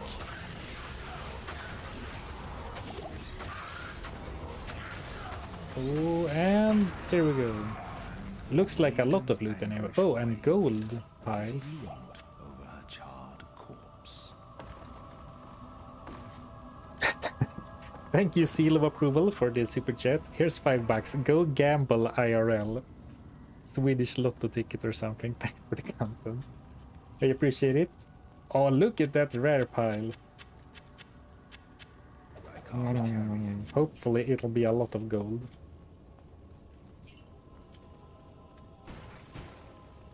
It might surprise you, but I'm actually not much of a gambler IRL at all. Not like a lottery or like sports gambling or event gambling.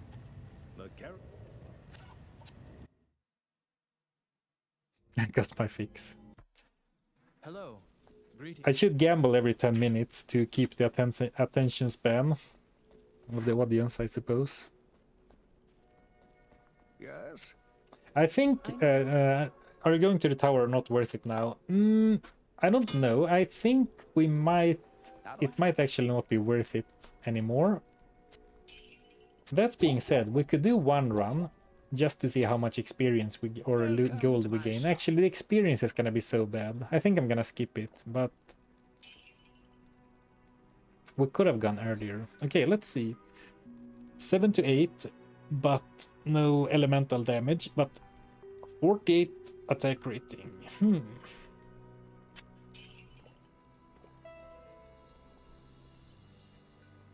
Knockback. 60 attack rating. Ethereal self-repair. Actually, what am I doing? I'm reading stats like if I could use them. Can't even remember my own freaking challenges. Can't even remember my own rules. How did I ever remember the rules for the spin the wheel challenge if I can't remember one rule? Gambling only.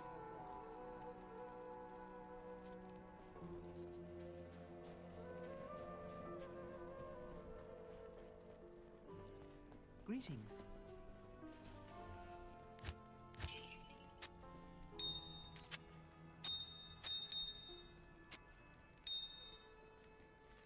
I won a fridge once. I placed a bet that my national team lose all matches and they...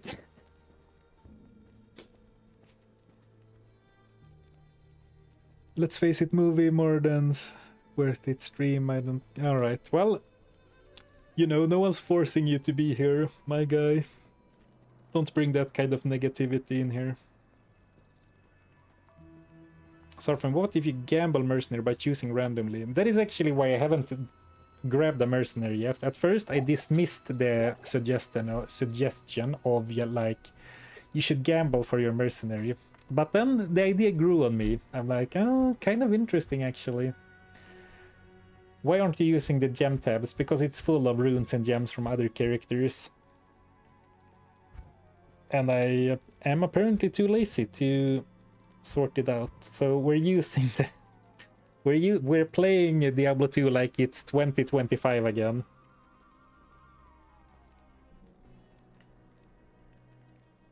Can't wait for the Act 3 Merc only run.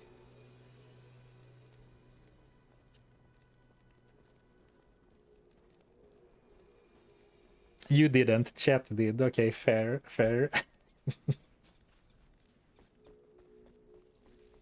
Normally I have the rules written on the screen. I do, but I don't actually see that. So like if I write something like this here, that only exists like off here to the side on my streaming program. It doesn't exist on like overlaid on my game.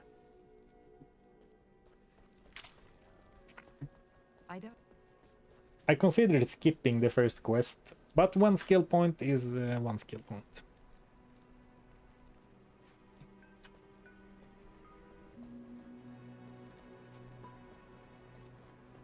Wahid of Fortune, spin that wheel.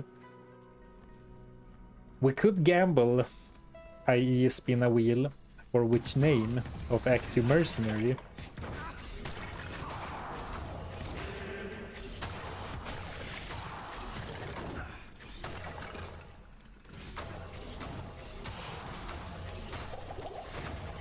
Yeah, one skill point can be very valuable, especially now that like I have had to pick between two skills that... Cursed Turks, okay. I have had to pick between skills that I really want to invest in. Like I had to make the decision between Cleave and Expurge, and honestly between Master as well. Like I already have so many points that I want to invest in, so skill points are very valuable. Valuable.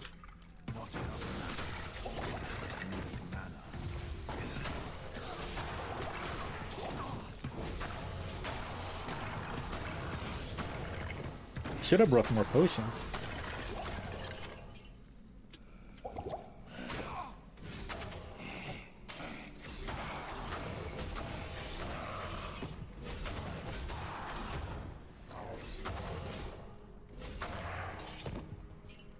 Okay, let's go back.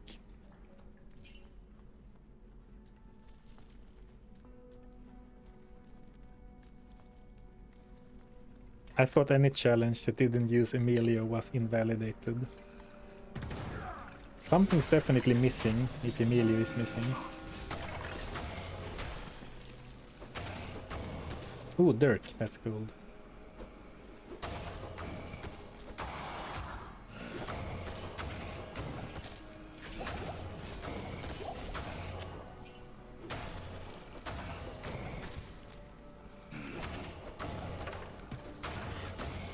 What a odd looking layout. Or? Oh, okay, no, actually.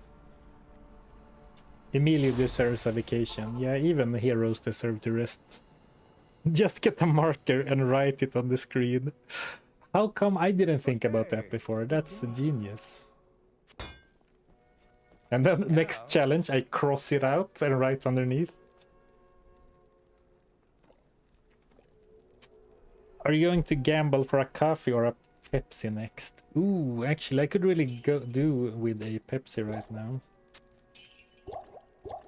Okay, let's finish this quest. Then I will grab a Pepsi, and then we will spin or flip a coin or whatever for what merc we're going with. I think that's fun. And, you know, not really because it's gambling, and this is a gambling-only stream, but also more so maybe that it's fun to try a different merc every now and then, especially since at least so far it seems like this character is gonna be very strong, even with, you know, subpar gear. I mean, still early to tell in my opinion, but people seem to think that the Warlock's gonna be way strong.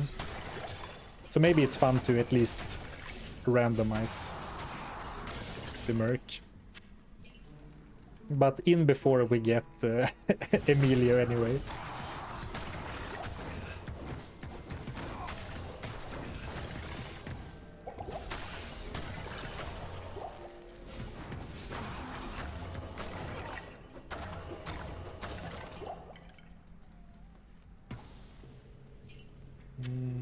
I don't think chain boots sell for much.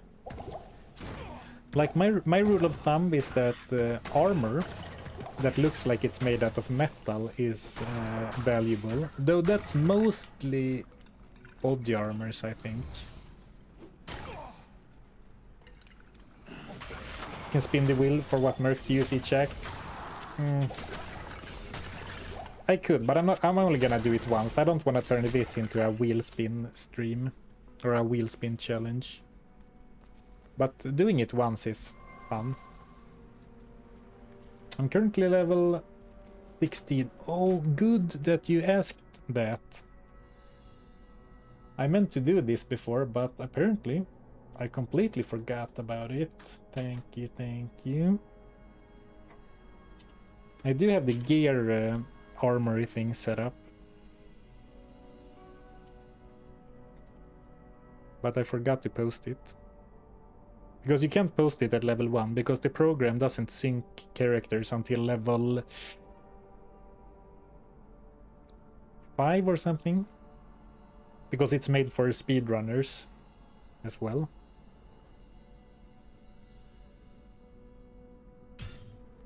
Or maybe primarily. I, of course, would like to think that Paladin only had me in mind when he created this. Bottom link again, yeah, that is actually driving me crazy. That the link, like the pinned message in YouTube chat, like switches the position randomly. Metal body armor has the best gold rate for non-skill items. Yeah, so basically metal body armors, and then also a little later, basically any exceptional or elite body armor, especially if it's magic. Like a... what's it called? Not Dusk Shroud, but the exceptional versions. No, Spirit Shroud is an item name, like a unique. Oh well, but like once you start finding like a Kiras, even a white Kiras will be max gold. But basically skill items and metal body armors. But for now I'm picking up a little bit more than that. Like right now I think jewelry is pretty valuable to pick up and sell. Ghost armor, that's the one, thank you. But then later in the game, rings actually rarely sell for more than like a couple of thousand. Or a lot of rings sell for just 1 or 2k. So later in the game it might not be worth it, but right now it's certainly 0% magic find, 0% gold find. Yeah, bad. MF doesn't matter much. Actually, I think it matters a lot, because the more magic and rare items I find, the more gold I can sell them for. But it probably doesn't matter as much as the item type, though, to be fair.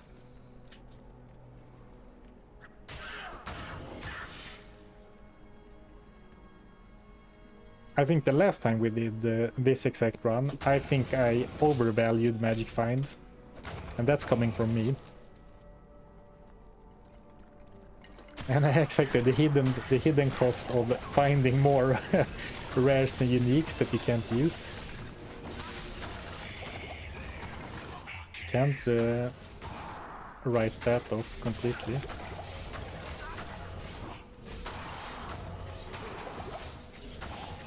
Ooh, no antidotes, huh?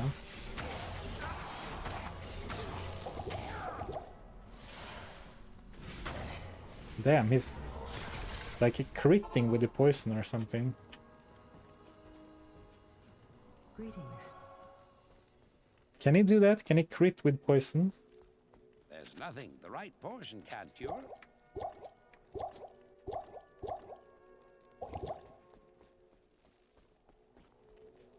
Final challenge worthy of a greedy goblin. A throwing axes, yeah, throwing knives are like 720 gold, so early I always pick up throwing knives as well. But they don't scale very well, like now I don't bother. Actually, maybe I still should, I'm so poor right now.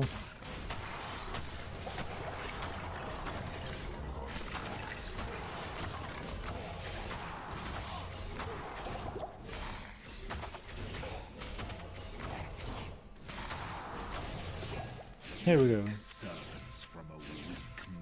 Ring mail. Speaking of metal body armors.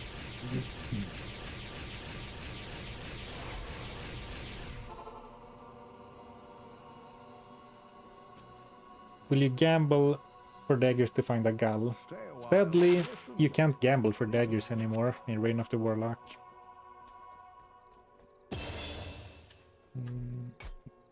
Okay, so now I have 5, 5, 5.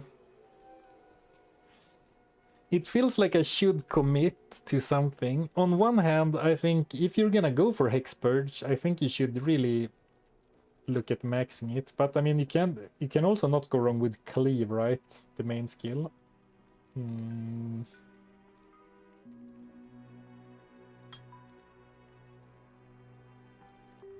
Let's go for a couple of points in Cleave.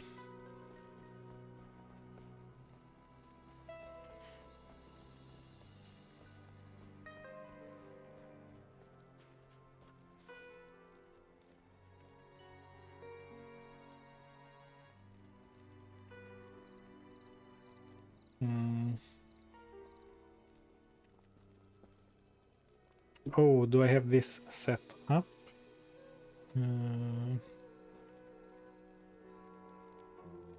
Oh, I did. Okay. So how do we do this? Do we do it like Act 1 fire, Act 1 cold, etc.? Or do I just put all the... Do we just do like Act 1, 2, 3, 4? Yeah, let's do that actually.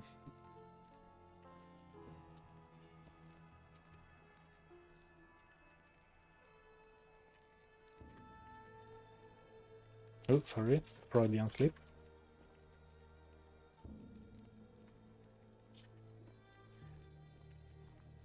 And then I'm gonna grab a Pepsi, and then we'll decide which companion we will have. And I guess if I get a barbarian, I won't have a merc at all for a long time, which is fine.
Okay, let's see what we get.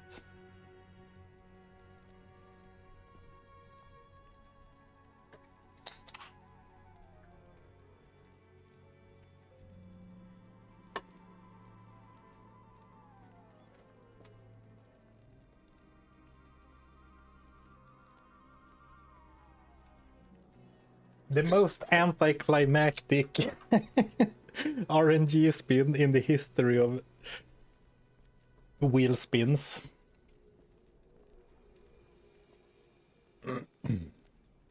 Okay, but in this case, because... Well, that was kind of boring. It's like getting the best option. But because we got that, let's actually do... Let's spin for the aura type as well. What's the final one called? Utility... combat? Combat, right?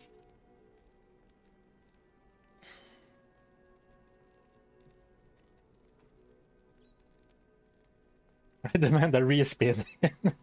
Might as well. Okay. It's kind of funny, you have to admit that we leave it up to RNG and still we get offensive Act 2 mercenary. Well, the wheel has spoken. Oh, sorry. The wheel has spoken. Hilarious. I'll bet.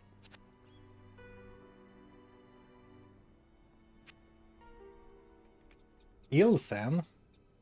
Well, pleased to meet you. I don't think we've ever met before.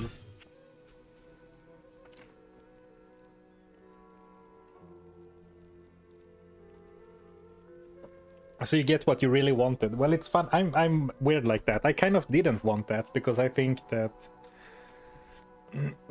you know, I care more about having an interesting stream and interesting run than, you know, beating the game, right?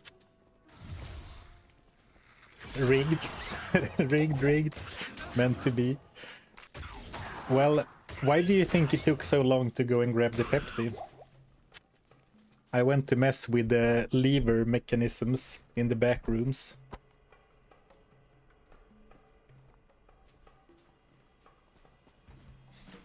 Ladies and gentlemen, Ilsan, the hero of our story. Well, to be honest, I don't think we're really gonna be able to keep him alive for very long.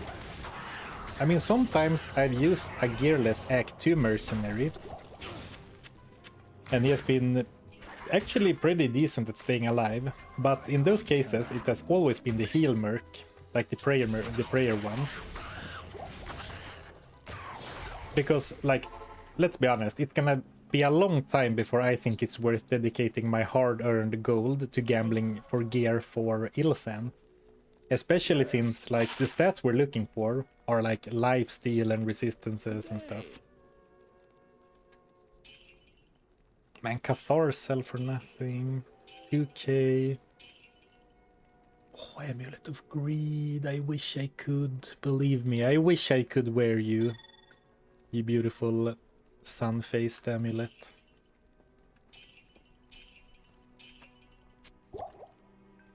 Part of me wants to go for a amulet or ring gamble right now, but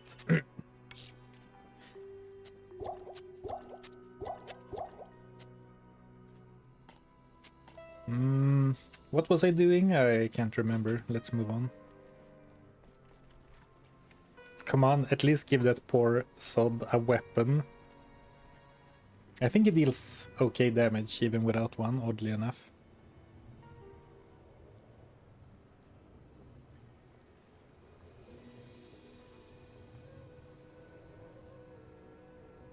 The wheel spins as the wheel wills.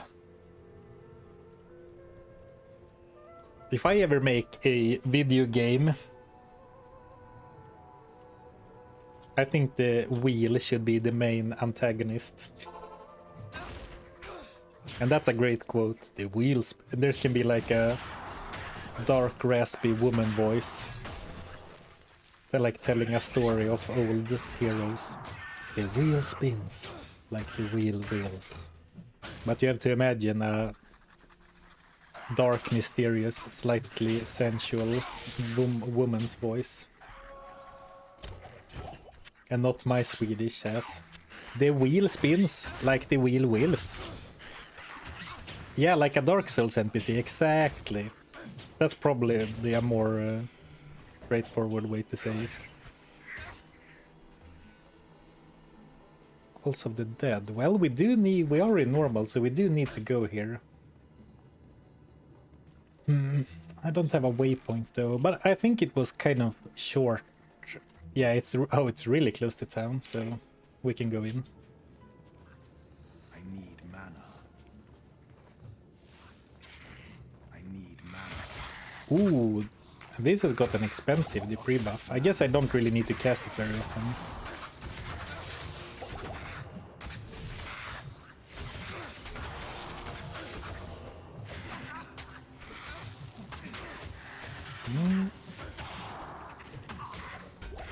Are we going down to players 1 soon, perhaps? Well, it's kind of a slippery slope, because if you go down to players 1, you start gaining experience even slower, right? Let's see, it lasts for 3 minutes and change. I'm hyped for Sarpen's voice acting. in the new Dark Souls now, or in the next Dark Souls. There was a new game announced, right? Like Dark Rooms or something. I didn't actually check it out, but some Dark Souls or Souls tubers I know seem to be excited about it, so I assumed it was a Souls game. Dark Souls. I don't think that's the one. I don't think that's what it was. Dusk Blood, that's the one, Drifter. Game unique for the Switch too. What? Okay. That's a little surprising.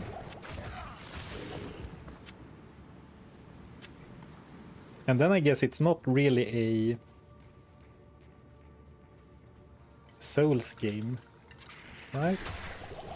Nintendo Dark Souls exclusive, or like Souls-like. Well, it's not like there's only kids games on the Switch. Chance to hit seems to be a problem. I wonder if that's... Yeah, I think that was only because they have a shield, and sometimes you get really unlucky with shielded enemies. Like, even if you have a good chance to hit, you can... They can block, like, several in a row.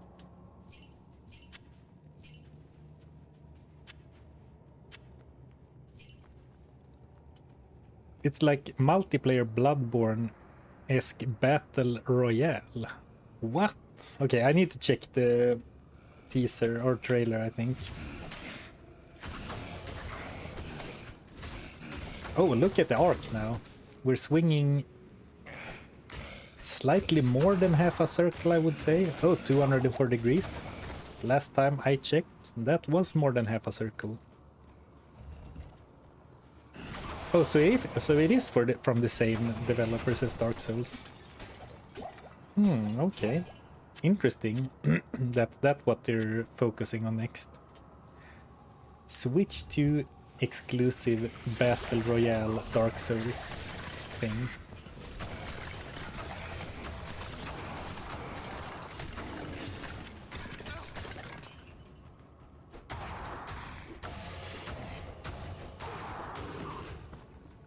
I think we should go for a new weapon next. I wanted to save gold to gamble like amulets and circlets. But I think that I like the shield doesn't do much, so I should probably go for a big, like a claymore. I think a claymore is good. It's a little slower, but I think the claymore is a good trade-off between damage and speed. And I feel like it's one of the stronger like weapon type upgrades for Act 2. Like going from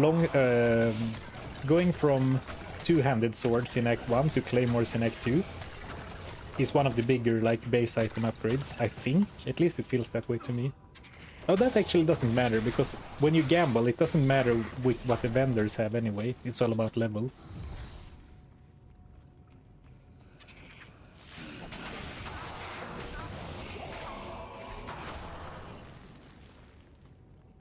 But first, let's grab the cube.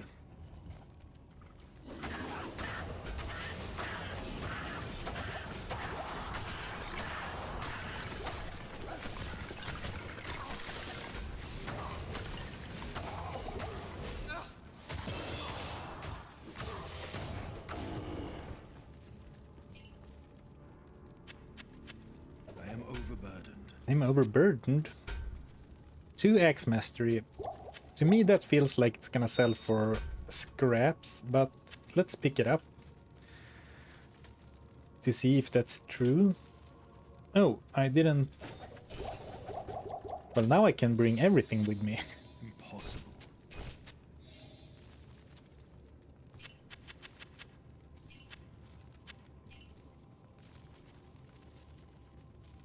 Hi, I see your videos. Hello, Timmy. I make videos and I stream as well. Hello, TTD. Did I miss a stream on Monday? There was no stream on Monday. I didn't manage to get one. Oh, 1 point in echoing so you can get a teleport. Oh, yeah, Blade Warp. I probably want to get that right. I forgot about that. That's how little I've played this character. Forgetting about the movement skill. I do want that for sure. Yeah, you can't gamble Warlock books, and you can also not gamble daggers anymore, because they are similar, giving +2 skills.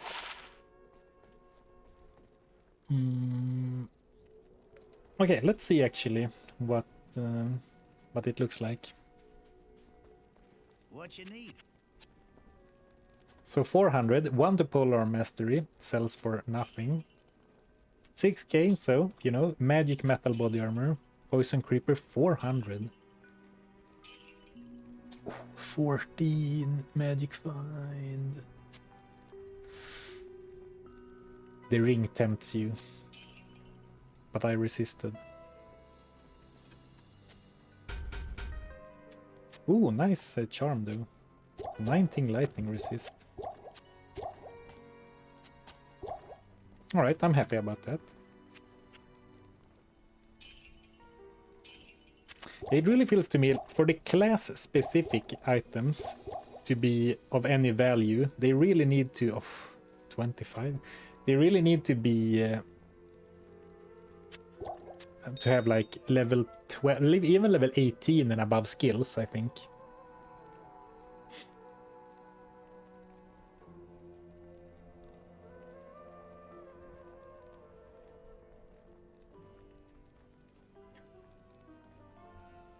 Maybe allow Char's in view. I think that's a slippery slope of because all quest rewards are randomly generated in a way, right?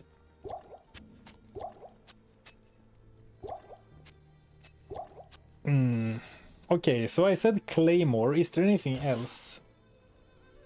I mean, broadsword. Well, the shield is so bad. I think I definitely want to use a shield eventually.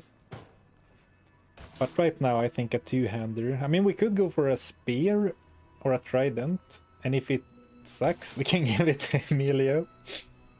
Brandy stock. I mean, I do have kind of a lot of gold. So maybe let's get one brandy stock. You could also go for a spittoon, but I think that is very slow, right, compared to the brandy stock.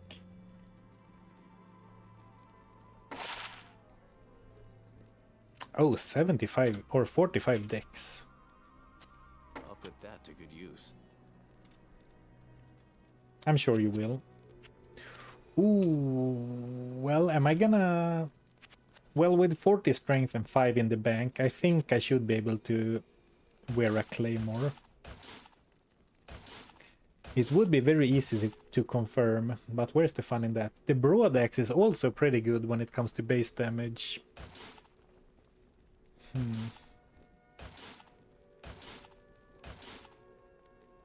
Long sword as well is pretty good. Very wide damage range though, which I don't love.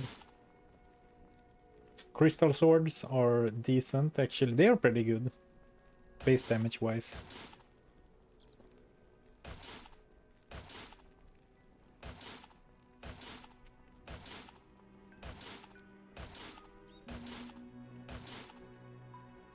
Maybe I'm too low level to gamble claymores. No, here we go. 3 to 13 to 30. Okay.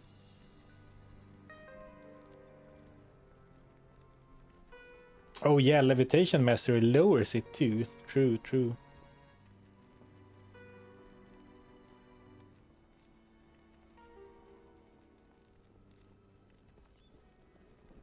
Yeah, Gheed only, no drops. Except consumables and charms. So all items have been gambled at Gheed right now. Oof, I would really like something more, but it's starting to be pretty expensive. I mean, actually, Mana Steal is a fine stat, so let's do like one more. Ooh, damage against undead. I like that for this act specifically.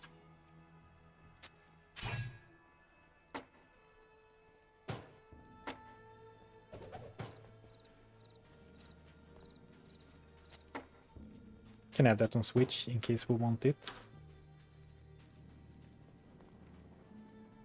Did you hear that Nintendo is remaking Zelda Ocarina of Time? I did! And I assume a lot of people are hyped for that. How may I help you? Even though I am really the right age, I actually didn't play Ocarina of Time when I was a kid, so I don't have that. I'm not an Ocarina of Time stan. I actually think it's a bit overrated. I lost 20% of my audience just now, I bet. Why am I just running back and forth in town?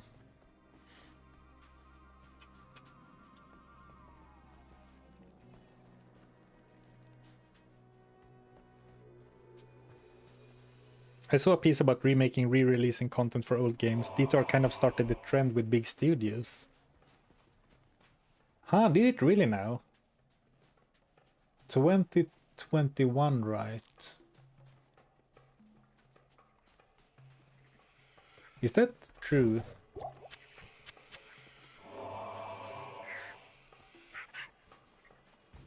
It feels to me like there were more remakes before that, but I actually can't think of any. Didn't you say you might play Breath of the Wild on stream? I would watch that. That must have been someone else. I don't think I talked about Breath of the Wild.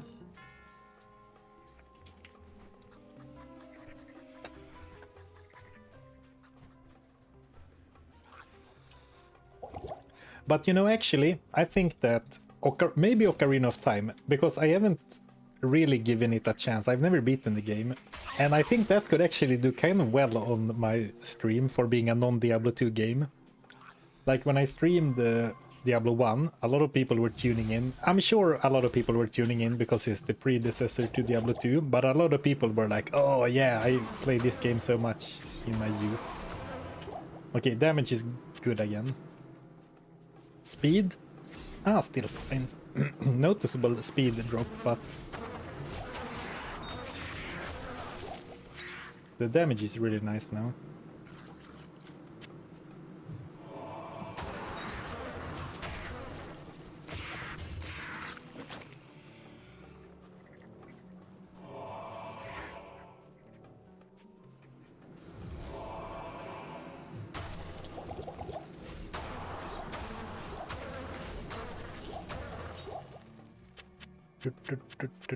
Oh, Dirk.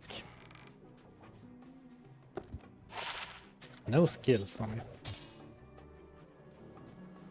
Hey man, how much do you know about bow assaults? What charms should I hunt for? Bow skillers or max damage AR charms? Well, I assume you're asking like for a late game, which I'm not very knowledgeable about.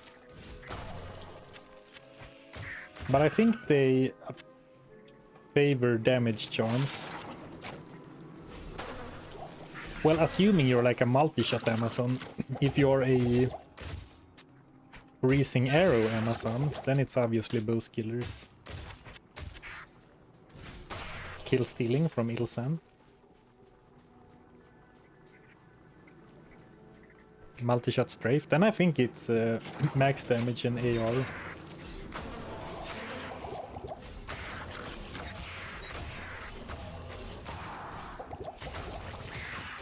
Though that might have changed now that there's more damage from skill levels.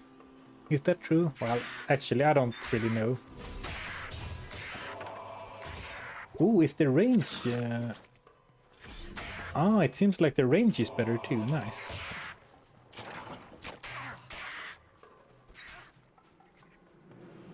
Can you reroll gambled amulets into...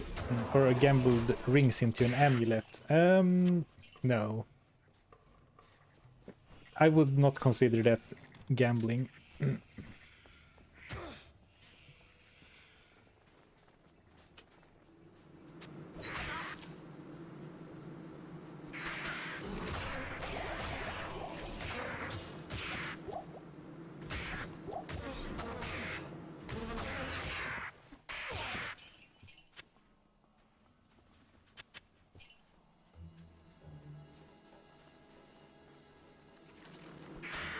Oh, here we go. Maybe if the waypoint is close, we could farm Beetle Burst for drops and decent experience.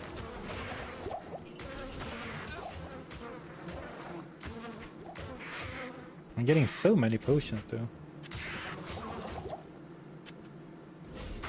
I am overburdened. Too many potions.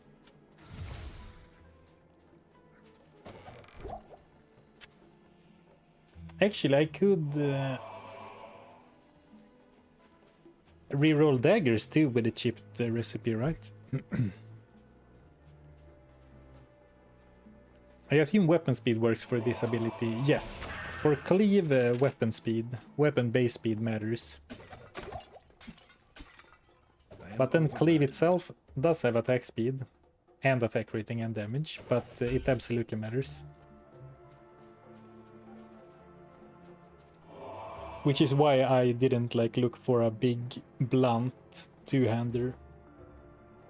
Actually, I might not be high enough level to gamble for mauls yet, but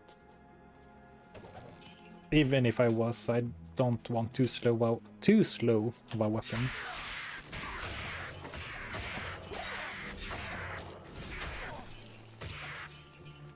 Let's be diligent about gold. Picking it up. I mean, of course, what else?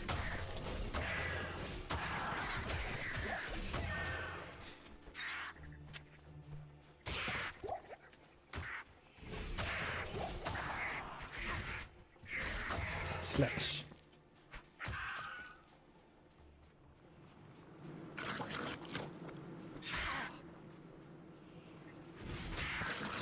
Had a great Lost City waypoint on Nightmare, right next to Dark Elder and Lost Tunnels. Gold chest right at the start. Yeah, I should keep an eye out for stuff like that. Like having a waypoint close to an elite, or even to a chest, as you said. Can't believe you're doing 1-2 Ubers with gambled only gear. I am overburdened. I can't believe that you will make stuff up like that. Oh, so here's that. I really do want the waypoint though, because now we're getting to the point where running all the way from town feels a bit daunting. So I found the Lost City, but I didn't find the waypoint, so I guess it's down here. So it doesn't look like the waypoint is too close to Beetle Burst.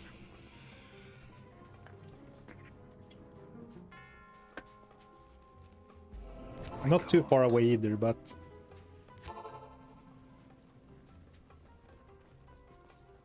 Good morning.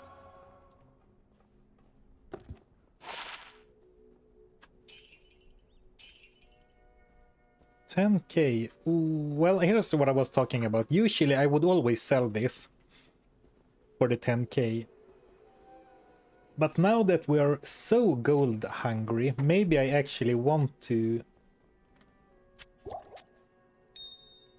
hold on to stuff that sells for more than the act cap. Seems so daunting though, keeping every item. I mean, more so than usual, keeping every single drop.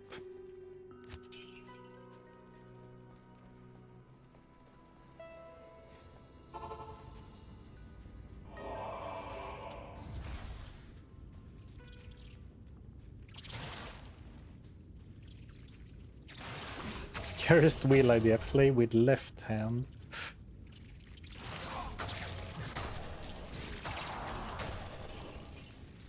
I bet that would be a real struggle, because a lot of like, it's a lot of muscle memory at this point, right? How you do stuff in this game.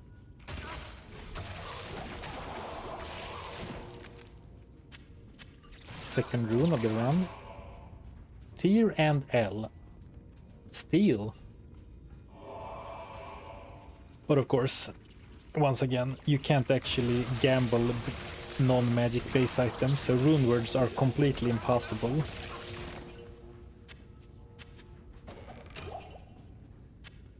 I won though.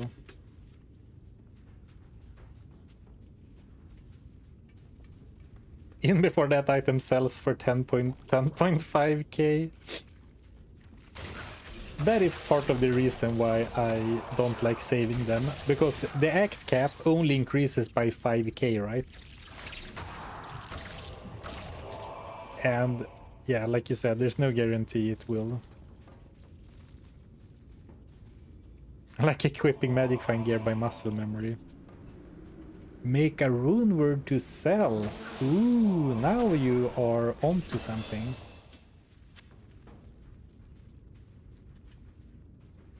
Though, I mean, it maybe if the gold sell cap was higher. Doesn't seem worth it.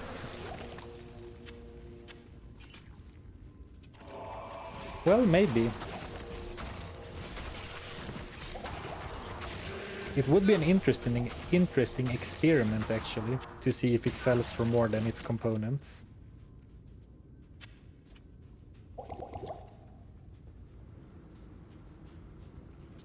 And it certainly would be the first time you ever saw someone make a rune word for gold. Make a rune word in Word's Leg and sell it. I am pretty sure you can't actually make rune words in Word's Leg, unfortunately. You can do some funky stuff with Word's Leg, but I don't think you can make rune words. Can you upgrade the gamble gear? Yeah, the way I decided to do it is that I can modify items in the cube if like the name of the item and this like the stats stay the same, or well, more or less the same. So like I could suck at a gambled item at Larsuk, and I could upgrade it, but not like re-roll it to a completely different item. So like no crafting, no re-rolling to a new item in the cube, etc.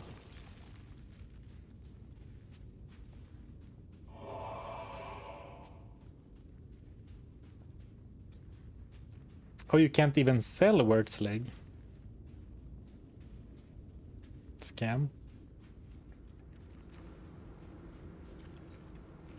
How about a run where you are not allowed to plan things? No second guessing either. Just equip an item and or don't when you get after looking. Well, it seems a bit hard to do, right? Like, seems a bit hard to pull off, like making split-second decisions. But to be fair, I played Diablo 2 so much that I think I could probably play like that if I wasn't so focused on streaming at the same time.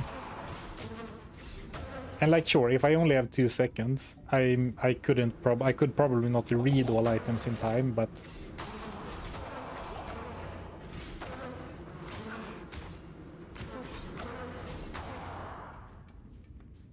most importantly, you are allowed to use the Onya quest to rename a gambled item. Gambling Goblin's Consecrated Claymore. Yeah.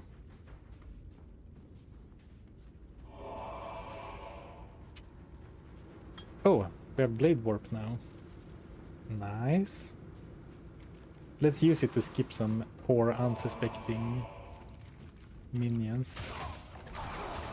Well, I guess it's kind of hard to do in this place. Oh, it's expensive too. 15. Alright, 15 mana. Well, I guess it's gonna be useful eventually, but seems a little much for right now. 15 per spam click. It actually feels like I'm not getting much mana per level. Maybe he has a low per level mana gain.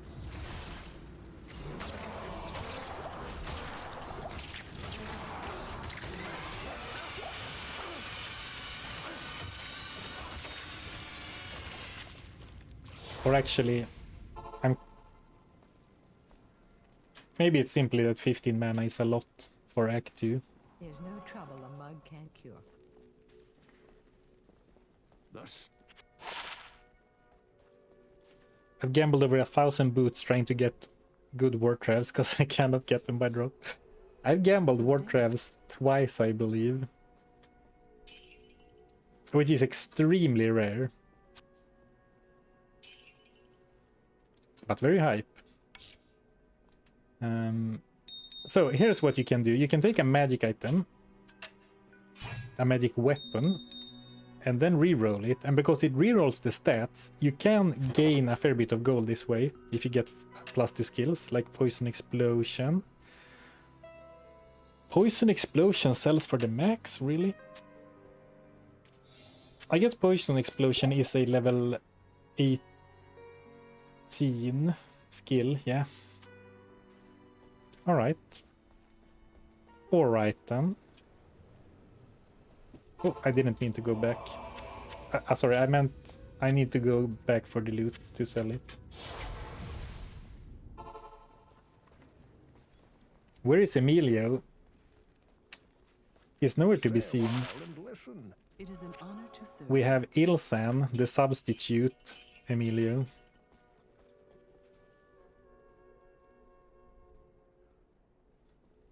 Damn, steel is the cheapest rune word, and even then it in a superior base only sells for like 2k. Not really worth. Wow, that's a rip-off.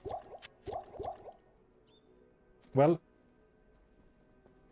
I could see tier. Nah, actually, I'm not gonna use those runes ever. I should probably sell them.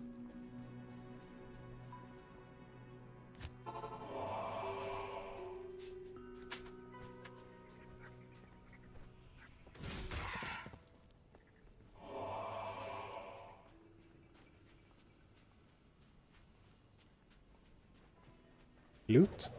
Codex? I do find it a little bit annoying that I'm missing out on the books, especially in the early game, because adding a bit of damage, which all the books do, would actually have been really nice for this character.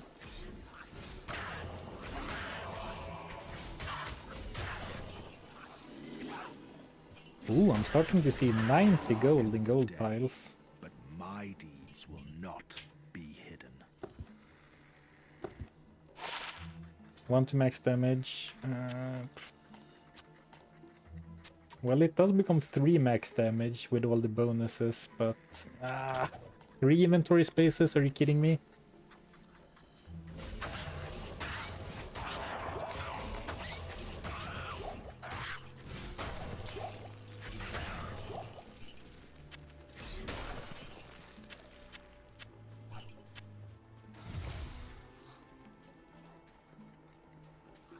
The Warlock would be very upset if he could read.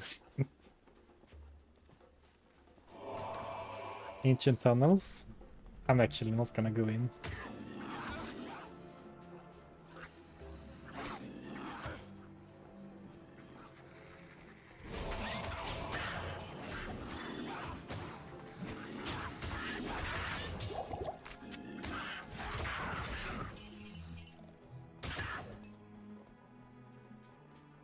I'm good on keys.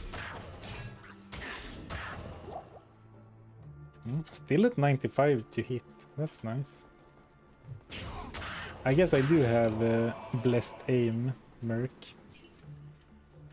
And actually, I think I owe Ilsen an apology. I said before that we're probably not going to be able to keep him alive since he doesn't have prayer and no gear. Well, he has a weapon now, but like no lifesteal. I can't carry any more. But he's still alive.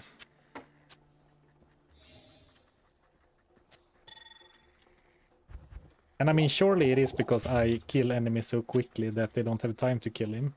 But still.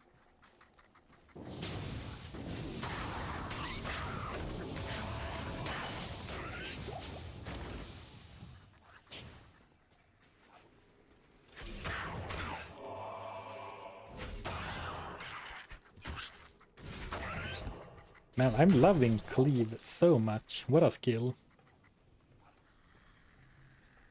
I guess it is the existence of melee AoE in Diablo 2 that is like mind-blowing. What does the rune sell for? Not very much. I think like rails and tals and stuff sell for 1 to a few thousand gold, so a tier in L should be not a lot at all.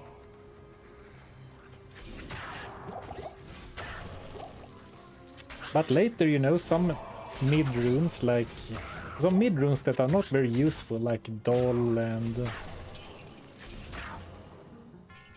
stuff, can sell for a fair amount.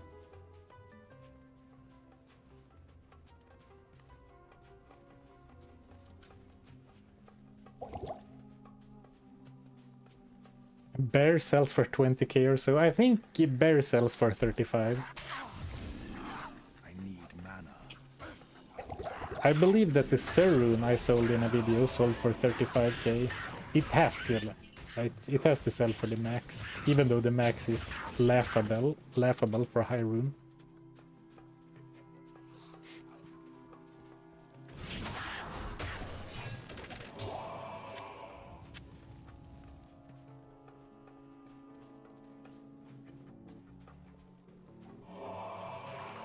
Well, I'm sure there's rune words I could make that sell for gold, but like I only have a tier and an L right now, so it's not like I can make anything else.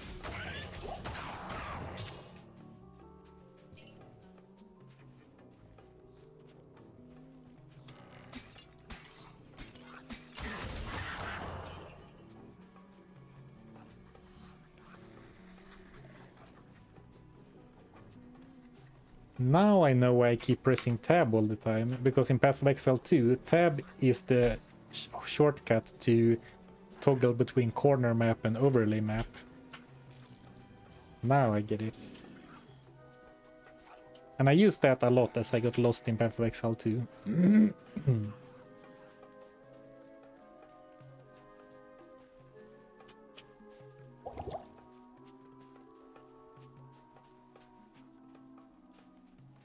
No, I went there just to be sure, but wasn't.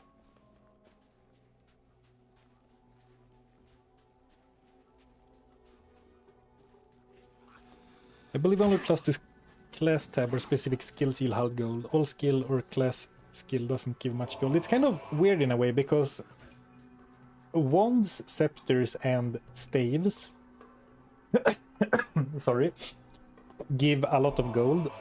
But the like true class specific items, like warlock books, preserved heads, wolf pelts, they sell for a lot less with comparable plus 2 skills.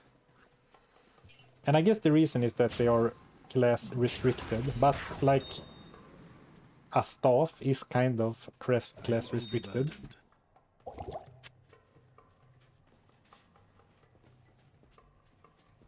Gull rune and above sells for max gold. Yeah, having Dark Quill in chat is like having an encyclopedia ready to go.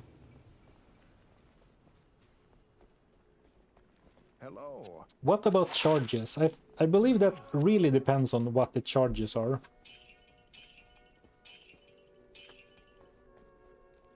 Welcome to my shop.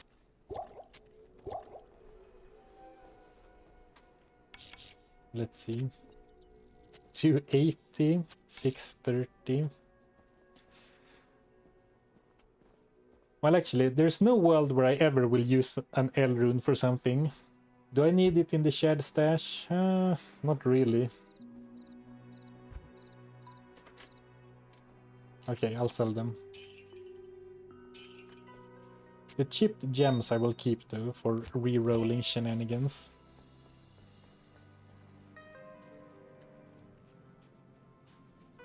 Plus light radius, don't sell. Wah, ah, ah, ah. Can repair charges with Orc and a chip before selling. It used to be back in the day that fully repaired items sold for more than not repaired items, but I'm not sure if that's still the case. I have something in the back of my mind that tells me they got rid of that. Like at some point, the optimal strat used to be to repair an item at Charcy before you sold it, because you got more gold that way, even after repair costs. But I don't actually... I think that's not the case anymore. Correct, that was a D2 Classic thing, not anymore. Some information retains.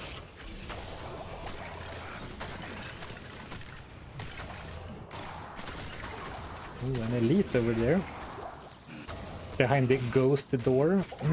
Enemies walking through a closed door. What is this? Ooh, actually, do I have any way of getting rid of corpses? Oh, maybe if I use that sigil that blows enemies up.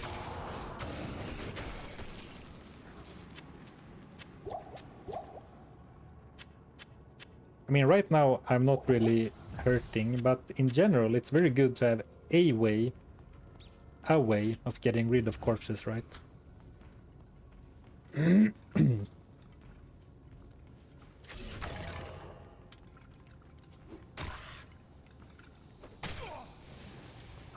Yeah, when or if we ever do the light reduce only challenge, L runes are gonna be the most valuable item you can find.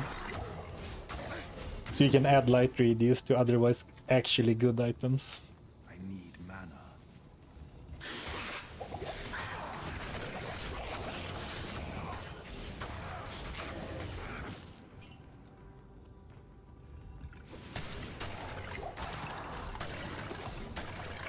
Oh, the sigil blows them up while they're still alive. Can't use it for corpses.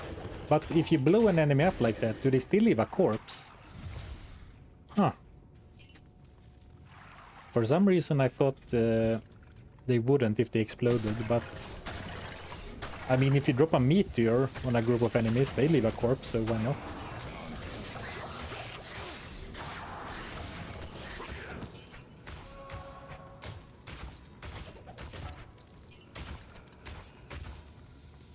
I can really tell that I'm finding a lot fewer rares now that I'm playing with literally 0 magic find.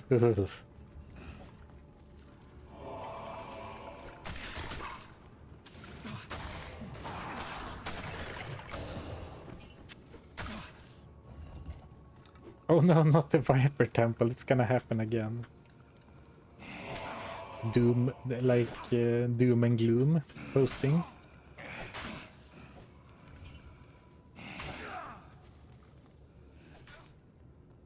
Not enough mana.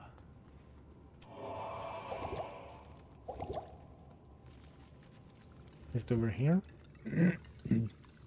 I think it's gonna be a right turn here.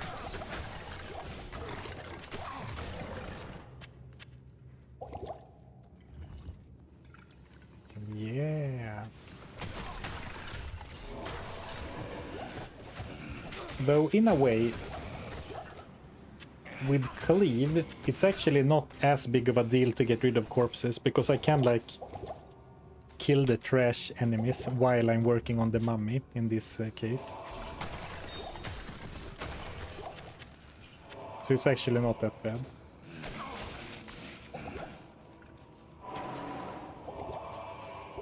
Okay, let's see. Let's test our power against Fangskin.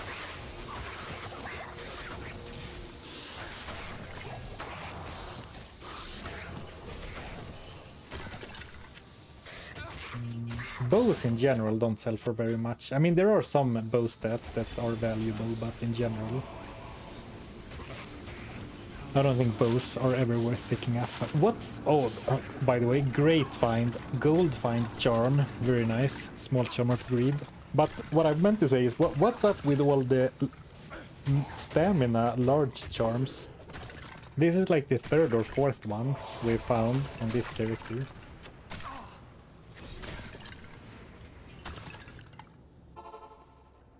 Gold find is the new magic find. True. Hi, good day. Yeah, I'm not playing on hardcore this time, no.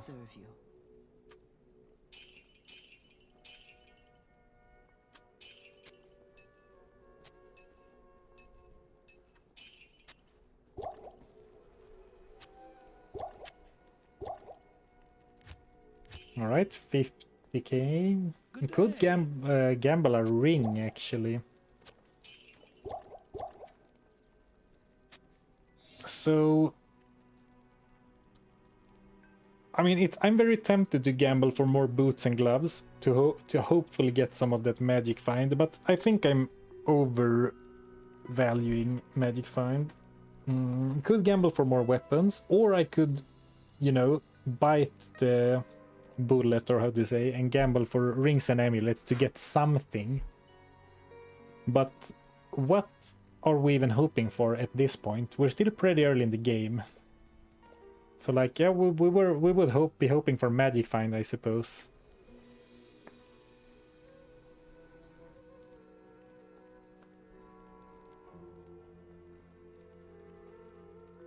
That, like, magic find isn't useless. I mean, I might have been overvaluing it for this run previously, especially the last time.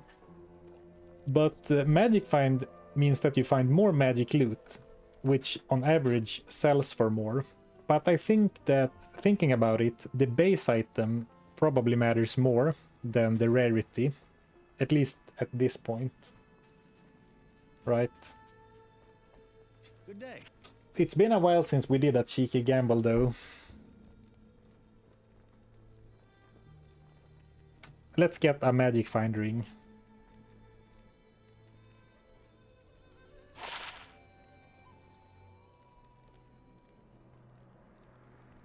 Ah, 2 to mean damage. I mean, it at least it is objectively a good thing.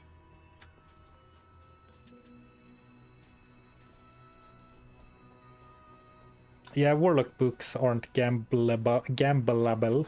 It's hard to say. You can't gamble books. I've been good day.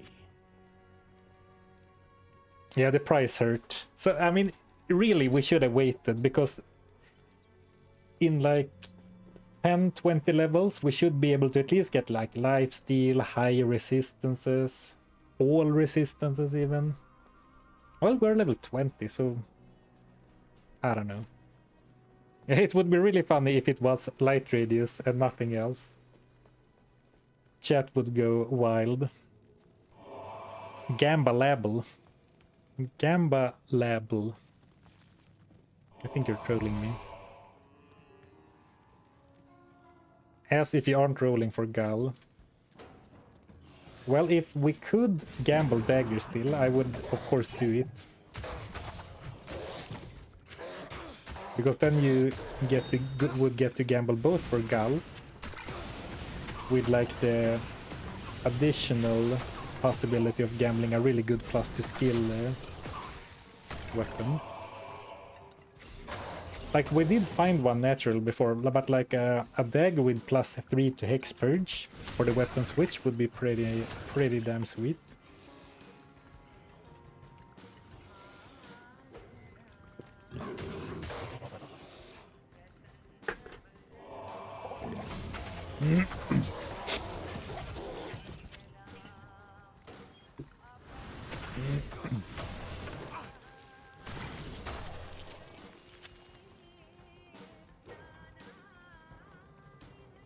Need a light radius and stamina ring. Can you get a magic light radius and stamina ring? Because stamina is a prefix, right? Like a rugged large charm. And light radius is also a prefix, isn't it? Or is it a suffix, or is it both? I hope we never have to find out, but... And of course, if it's a rare, it can happen. Is it just me, or are we doing a lot of damage? We are doing a lot of damage and taking a lot of damage. Courtesy of the curse monster, of course, but... we are certainly doing a lot of damage.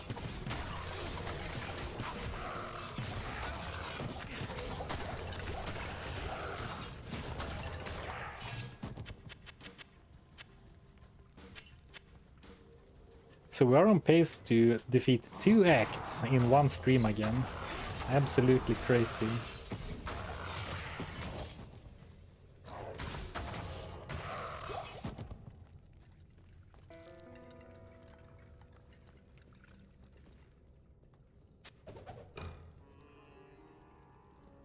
Full tomes. Well, I guess I could sell the scrolls. Why not?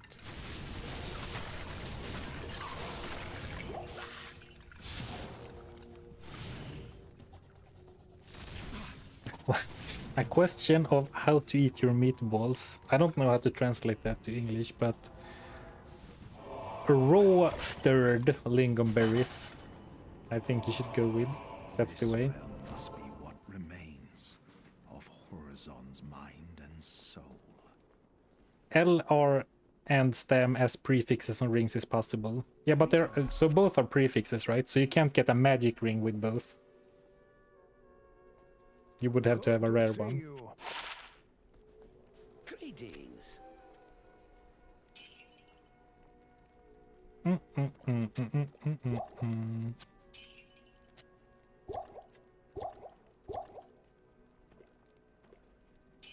40 gold. 40 gold is 40 gold. As we say.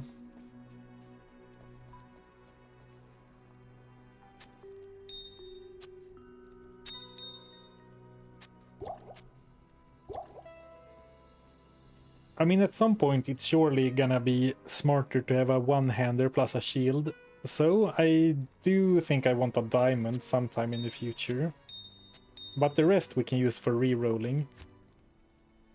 And actually, to really maximize my gold, I should start keeping all magic daggers, scepters, wands, and staves. That I don't want to sell otherwise, so I don't have to buy the re-roll fodder.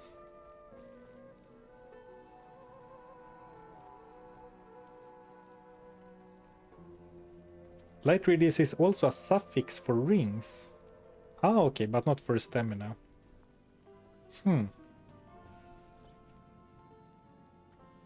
Of radiance. Okay. I was not correct then. Only 1,250 scrolls for a ring. Well, so only 1,247 more and I can buy a ring. Another ring, I should say. There is a light radius plus attack rating suffix.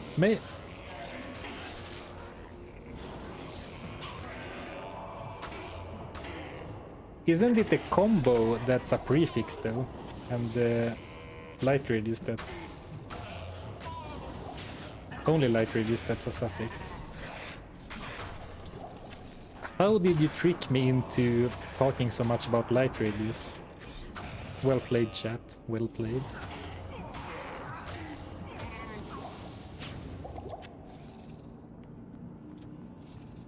Slice.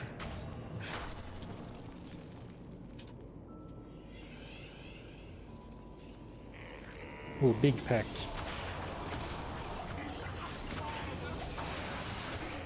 There is something about spells with like uncapped AoE that is so satisfying. Like instead of like hit 5 enemies in quick succession, it's like hit as many enemies that's in the area.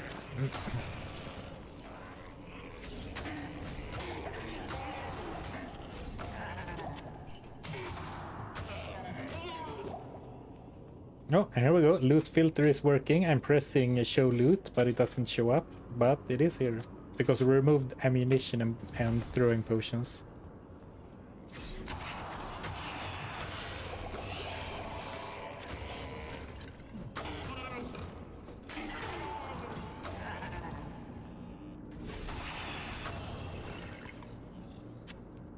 Rare ring. Oh. And like excitement for loot drops is like spinal cord primal instinct reactions. So I get excited for drops like that before I realize that, oh right, we are only gambling. So I get disappointed every time. Horizon has shattered your Level 20. I wouldn't hate a few more levels, but I also wouldn't mind some progress. Actually, we could farm a couple of tombs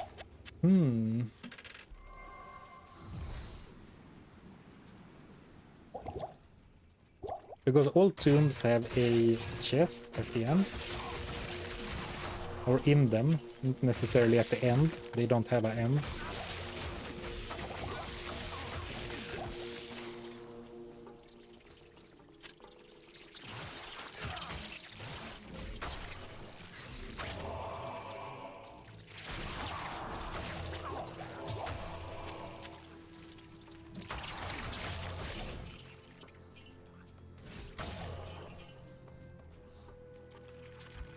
Yeah, why not? Let's do a few tomb runs, or a few tomb clears, not like full runs, clearing all tombs several times, but we can do a few of the optional ones. Ooh, superior breastplate. Nice.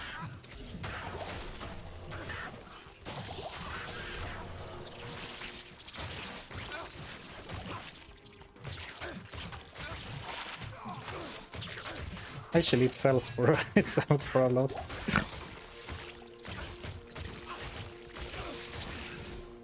E3. Now that's a pretty nice one.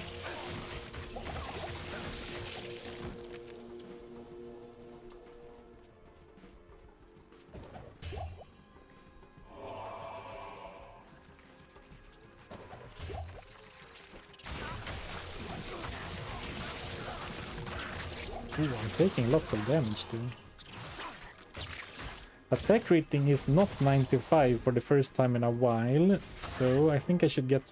Oh, against some enemies it is. Okay, let's get 5 more in vitality then.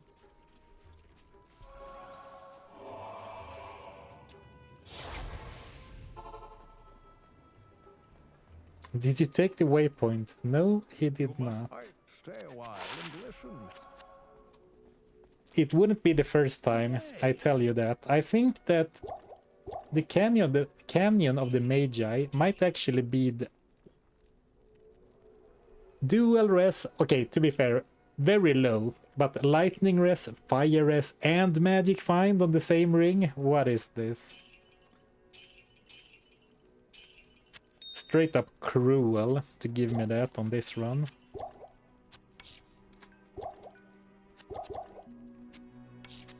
So what I was saying is that I think the canyon of the Magi might actually be the waypoint I miss the most, like I skip on accident.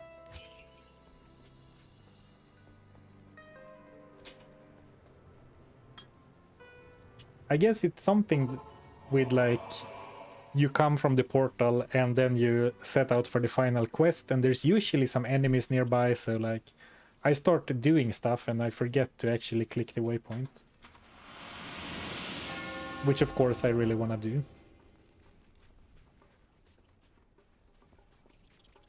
Can't wait to see how good the gate pin rings are. They're gonna be like 30 fire res, 30 lightning res, 80 attack rating, lifesteal.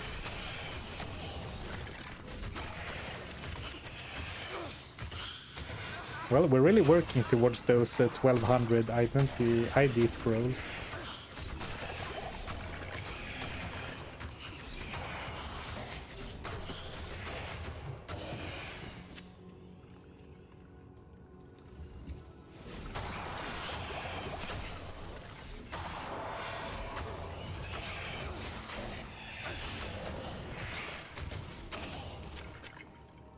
This is kind of funny. I'm finding only ID scrolls.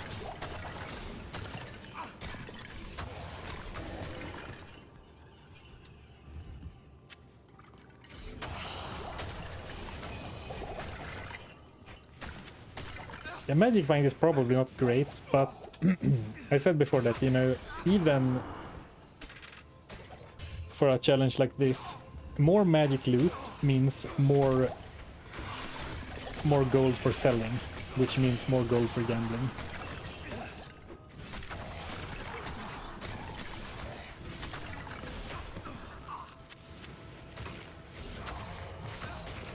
Oh, and here we go, a chest.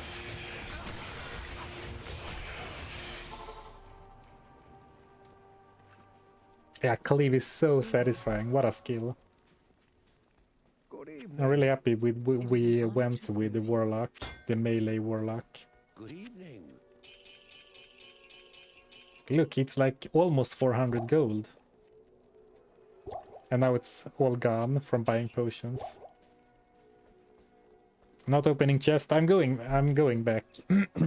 I wanted to save the mercenary and I ran out of potions and there was an elite beetle.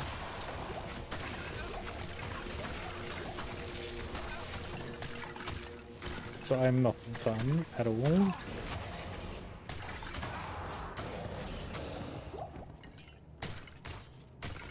And let's see, someone said, aren't they worth it still for selling? I did keep them in Act 1, but now I figured they were not worth anything.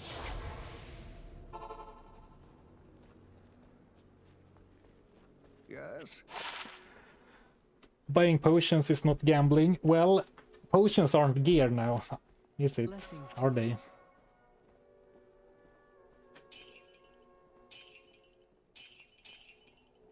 $120. Nah, I don't think it's worth.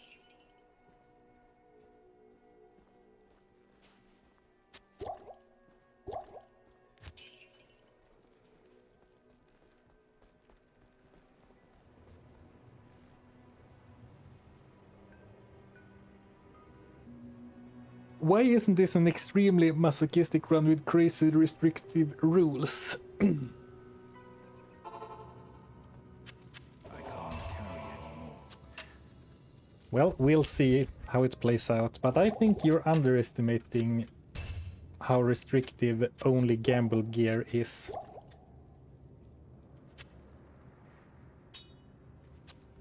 I can't. Oh, it's full of other trash. What did I have in mind for this exactly? I guess I'll sell it.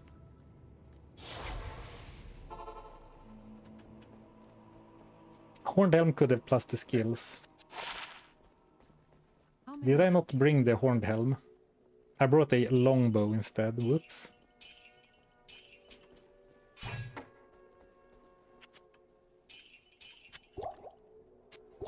Not the greatest gold haul so far.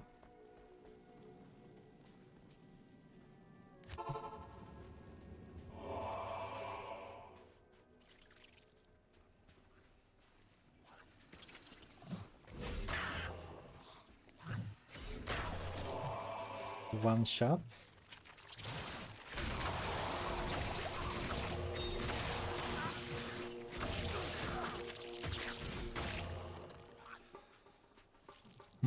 Let's do tombs until we hit level 22, then we'll kill the real.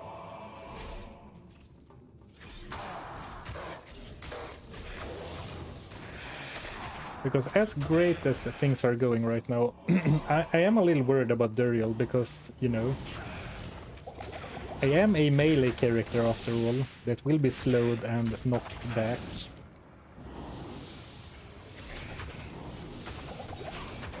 And our build kind of excels in AoE, not single target, right? Oh, so you know what? Actually, I should simply get one more level up and make sure to finally get Sigil Lethargy.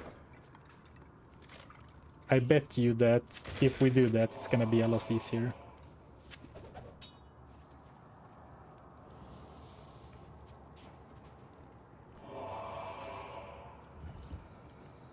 Sadly, we can't get the edge rune word in this one, right? Yeah, sadly.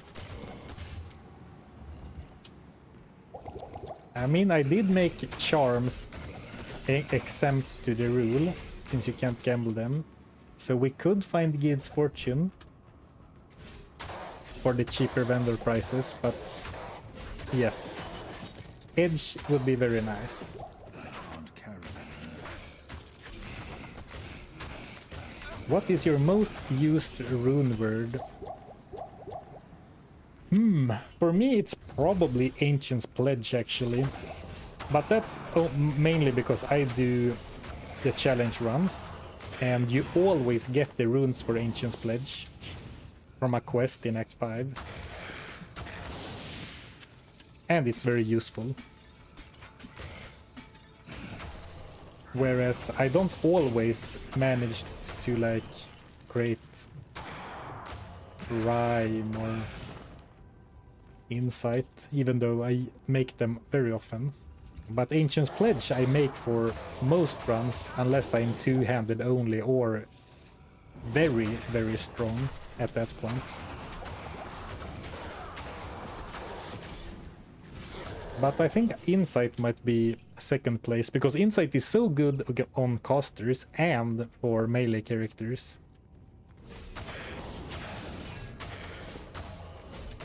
Oh, stealth. Okay, I kind of forgot about stealth, but I don't I don't make stealth on every character. I think I make stealth more infrequently than most like streamers slash creators. And do you know why? Because it competes with my favorite early game armor, gemmed breastplate with 27 magic find from 3 chipped topuses. Allure is another really good one, though I find that with the introduction of all the new fancy 3-socketed rune words, I don't make lore as often in like nowadays. I guess those rune words like Cure and Bulwark and those, they aren't super new anymore, but they are still D2R additions. This might actually be the right tomb. Yeah, oh, good timing. I was thinking that it's kind of a big one. And I was apparently onto something.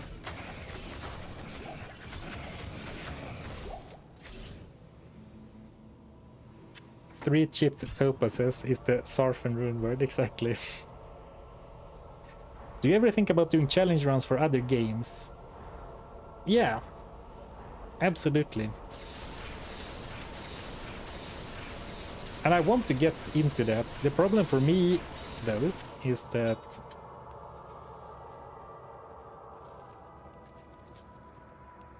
I don't tackle the challenges with skill, right?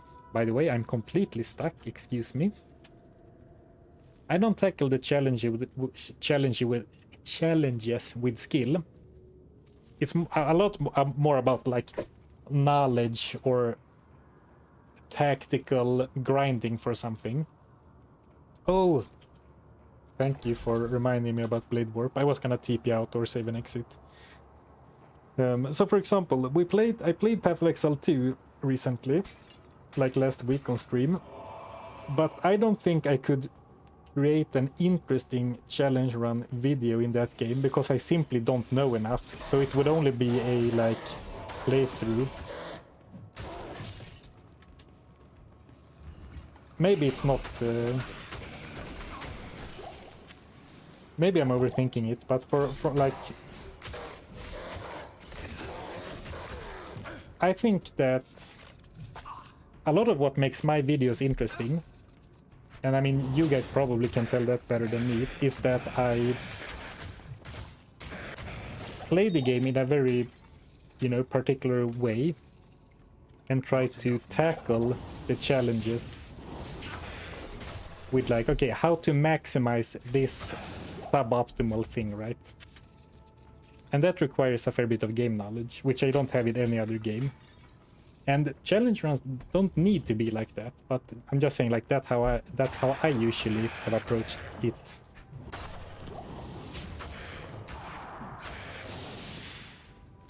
Joink.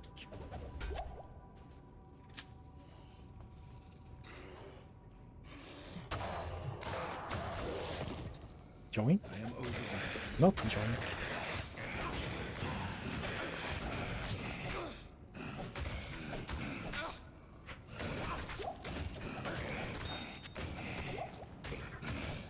Okay, there's more stuff I want to pick up. So let's go to town and sell Good day. and heal and buy potions and then get a level up. Well, it's 1k is 1k. F rune, that could be nice though. Minus 25 target defense is really powerful if you're struggling to hit later in the game.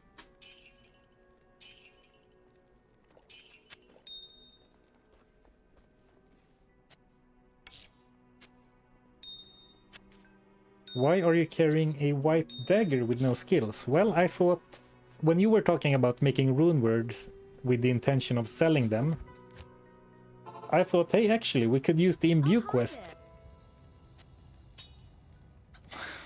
Okay, it's bugged. We'll do that next game, I suppose. Anti-climax.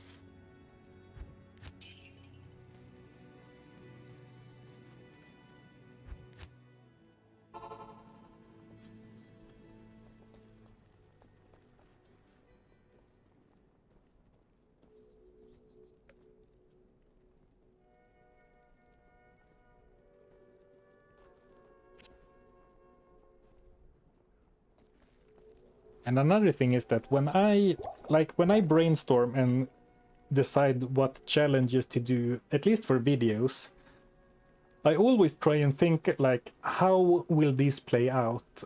And will there be interesting moments? Will there be interesting decisions? Will there be any like things to navigate? And I think I'm pretty good at it in Diablo 2, but not in other games. And I also fail sometimes. For example, I started recording a staff-only barbarian run, so a barbarian that could only use staves.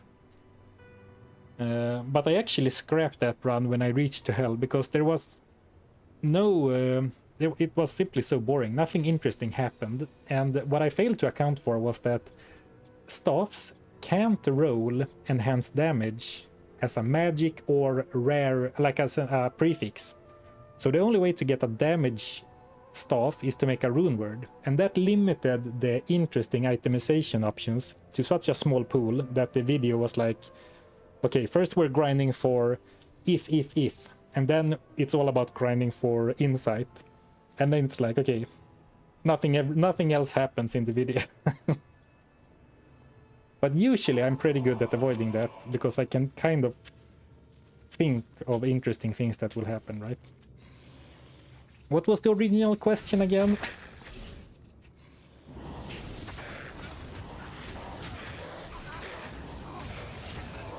I'm attacking. It's kind of nice with this one, because I can definitely tell when I haven't pre-buffed myself with Purge, because I attack so much slower.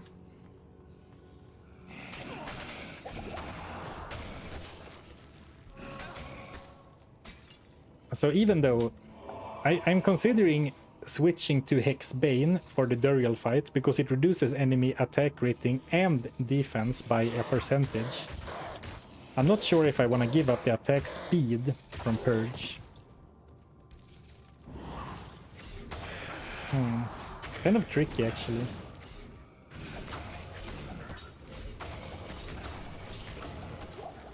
Feels like Duriel is gonna be a big pain in the butt anyway, like regardless, but reducing his attack rating by 25 and his defense by 30% seems really strong.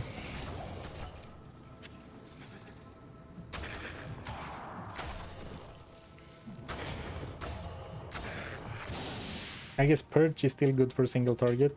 I think you mean Bane, right? At least that's how I see it. Hex Purge is good for group clearing, but Bane is maybe better for single target. But I lose the attack speed, and it is noticeable, especially with Gheed. Or maybe it's not that bad. Maybe I'm exaggerating the difference. That gear is sad, yeah. And I mean, currently we're only in Act 2 normal, So it's fine to be wearing things like studded leather of balance or I don't know, burial cap of the jackal. But we're gonna be really strapped for gold, so I really do think we need to consider our gold farming options as we go forward. Like, how can we maximize gold per minute or whatever?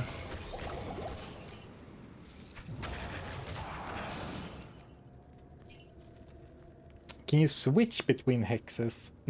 I think hexes work like curses, so I think they override each other. Not sure though.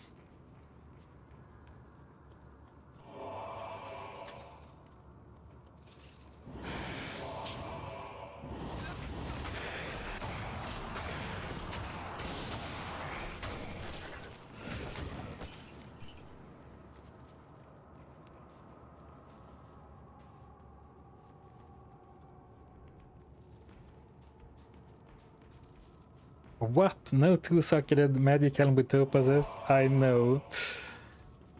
It pains me greatly. Oh, we also get lethargy. That will... Oh, right. That will help a lot. I mean, a level 1 lasts 5 seconds, but... minus 50 speed, minus defense.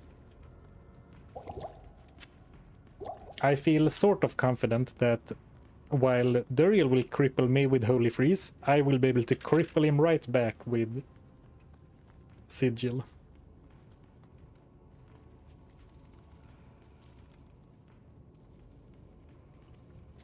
This seems like a getting stuck trap. I got stuck at the same spot again.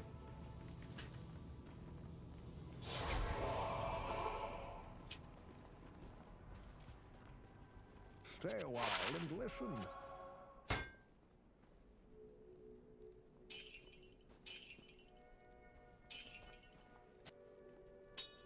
We might be approaching the point where picking up and selling amulets feels kind of not worth it as much. Like 1,000 gold is 1,000 gold still, but it's kind of rare to get one that sells for the gold cap. Thanks. Well, it's one inventory slot for 1,000 gold. Still a good deal. Thanks.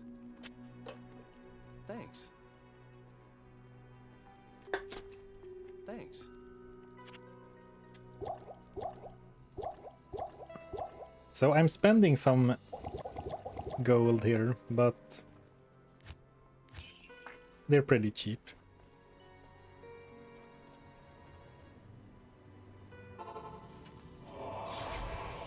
Alright, let's see if I can make do with Purge.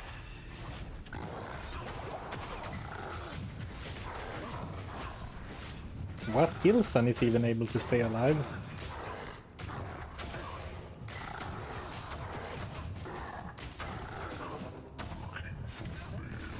But yeah, you can see how extremely slow I am. And I didn't bring enough mana potions.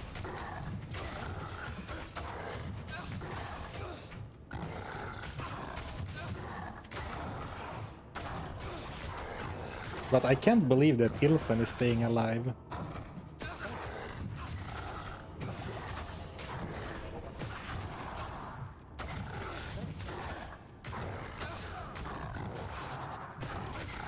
Maybe Sigil Lethargy is really too good.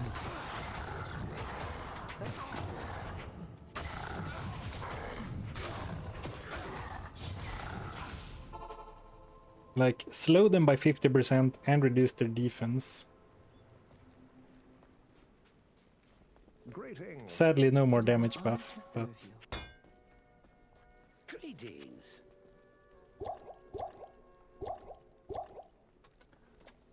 What's the player setting?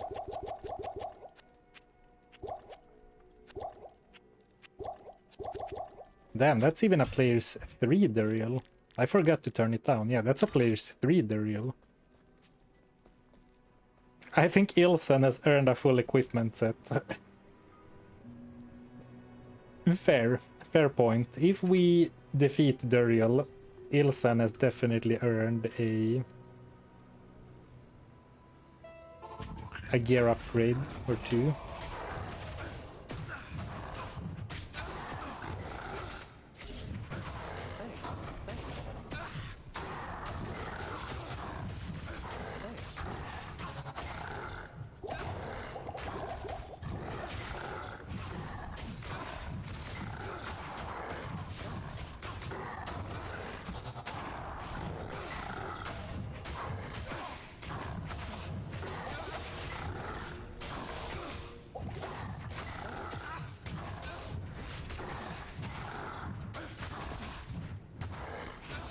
I mean, I know slow is great. I always rave about uniques that I find with slow, but I'm actually kind of surprised how easy that was. Well, I'll take it.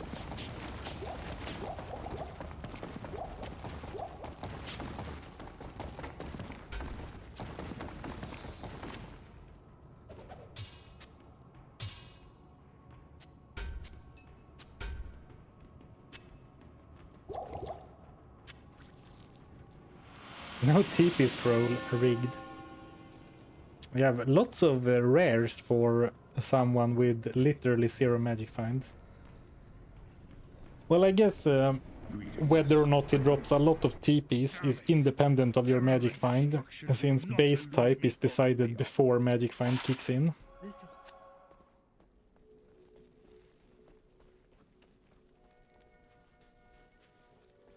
Good day. You have done. Is it any good farming normal counters for gold? I want to try that once we get into Act 3 a bit. I think we have done it before and concluded that in normal, it's not really worth it. But I don't remember exactly, so we can certainly give it a try. Nice. Ooh, another nice one.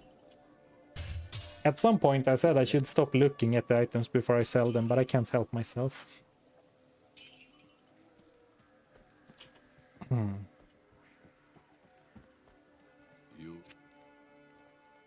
Okay, before I spend all my gold, let's make sure I actually have some potions. So I don't gamble all gold away and then die. I've not set foot.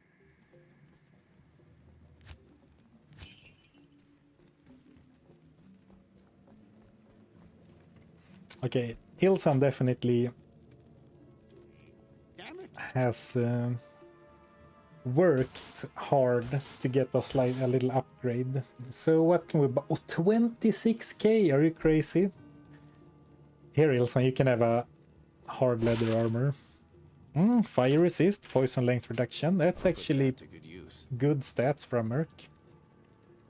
Council members do fire damage. Poison is lethal on mercenaries. What can I do for you?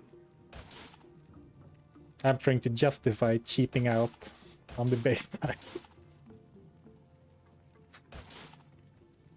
Why are they so expensive, those skull cap? 15 defense. Here you go. To good use. It's a fully geared out hero. Oh, we could still get an amulet for ourselves.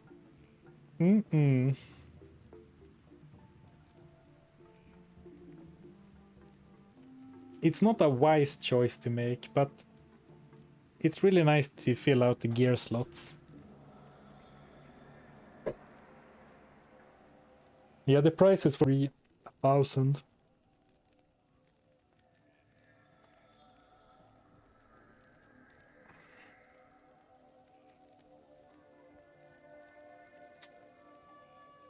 Level 22, we could also start seeing circlets without too much refreshing now, I think. I think 22 used to be my go-to level, that before that point it's not worth checking for circlets.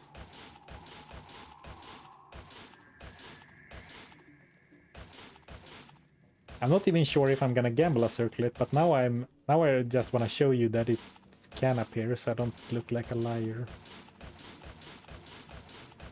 Oh, you saw it there. I clicked past it, but it exists, okay? So, other good options are poleaxe. Probably missing some strength, but with 5 stat points, I can maybe get the stats for a polearm. Oh, here we go. 30k though. We could go for a bast giant sword, but I think giant swords are a little bit more damage, but a lot slower.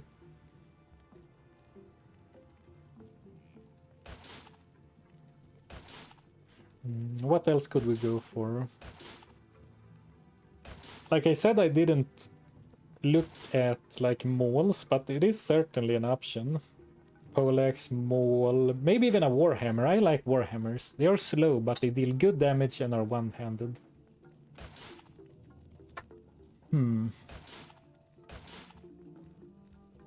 Or an amulet. Let's see what you're saying. Circlet, belt with more slots. I don't... Can I get a plated belt already? No shield. They have changed it, so you can't use shields with a two-hander anymore. Only books with a two-hander, sadly. Yeah, plated belts require 60 strength. I think that if we gamble anything, even if we gamble a circlet, it is possible to get something that's actually not an upgrade from Burial Camp of the Jackal, believe it or not. But 63k. I mean, an amulet is guaranteed to be an upgrade.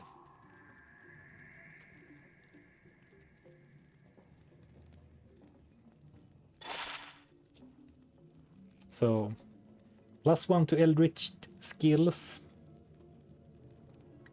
All res. Life. I blame you, low polypixel. I read your light radius comment half a second before I looked.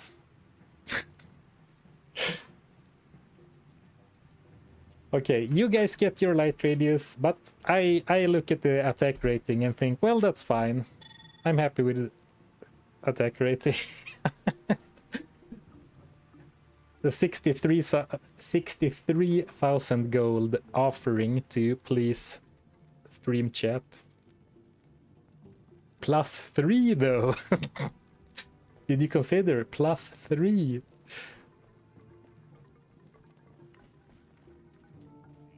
I'm just kidding, low polypixel. Of course I don't blame you for the item. Just kidding around. Well, let's see. 554. I mean, 30 attack rating becomes 80 attack rating after my bonuses.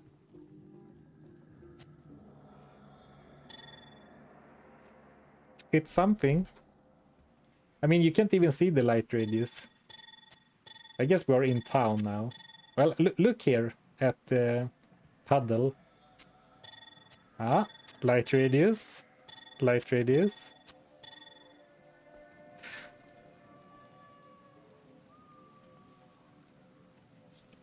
Oh man, having a really good time, but I need to end the stream sadly in like 5-10 minutes, maybe 15 minutes.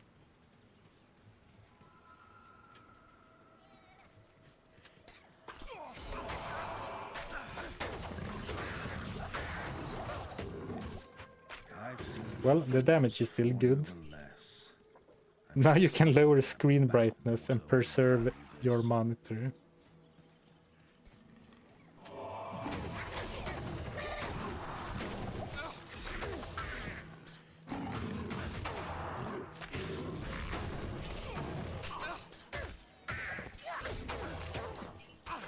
I remember seeing a mod with negative light radius in Diablo 1, so enemies couldn't see me. Yeah, I forget exactly how it works, but when I played Diablo 1 on stream, people told me that, you know, in this game, light radius is actually a decent stat.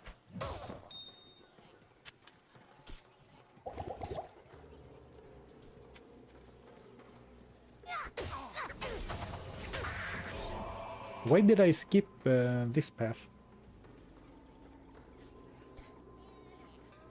Yeah, this is a really cool animation. Cleave with the sword is pretty cool. I said at the very start that I think his normal attack animation with like a club looks straight up silly, but I like this one a lot. I like most the cleave animations actually, even with a spear, which looks a bit wonky. But to me anyway, it's still cool.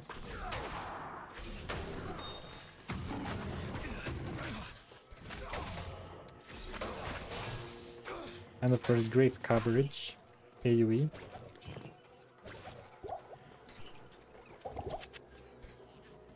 Oh, so this is the waypoint, so no quest item for us.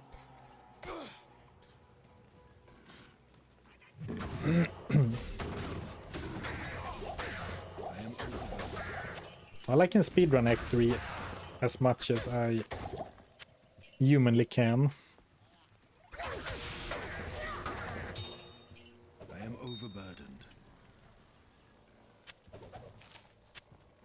We should look into selling those items in the stash as well.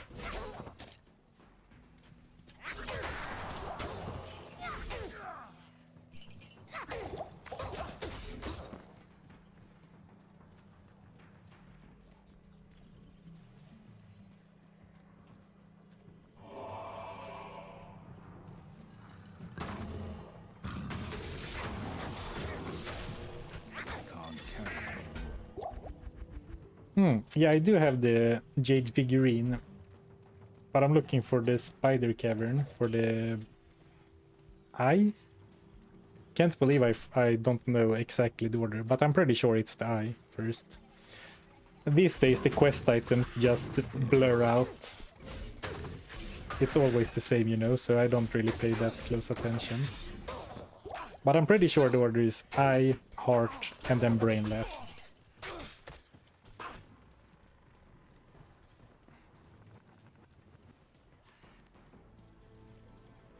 Top of the morning for me, Sarfan. Well, good afternoon to you.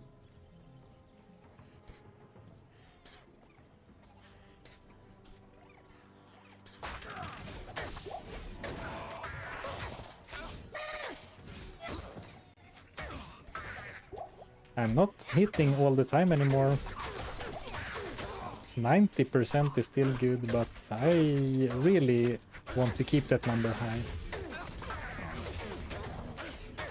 Oh, okay. I actually didn't have my buff active, so now I definitely... No? Huh. I mean, the level difference really makes a huge difference in Diablo 2. In the chance to hit formula. Like I... Not quite maybe, but almost doubled my attack rating, and still only gained like a couple of percent chance to hit.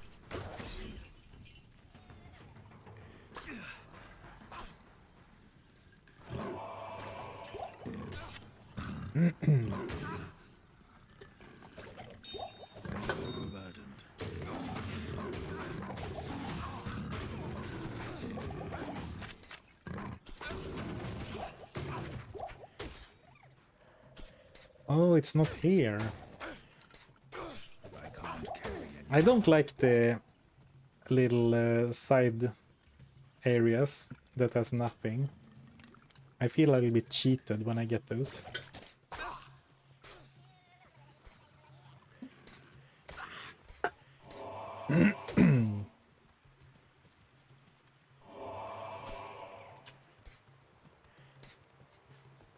Running around the river when you have Blade Warp.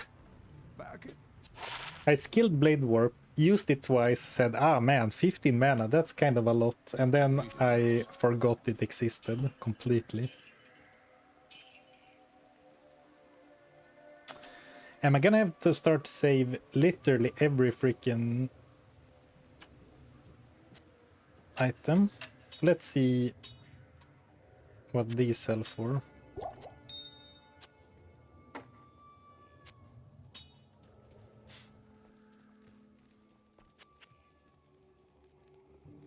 Okay, so this was 12 something, but these are still 15. Well, at some point I'm gonna cash in real big and gamble like 10 something, 10 big weapons.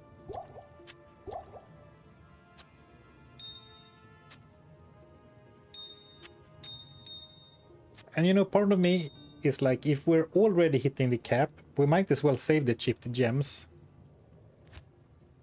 for higher quality. Actually, does that matter? If we find items later of higher like quality level. Does that matter when we do the 3-chip gem reroll? Might not. Wasn't there an entrance by the portal? We'll look as soon as we've gotten the 320 life.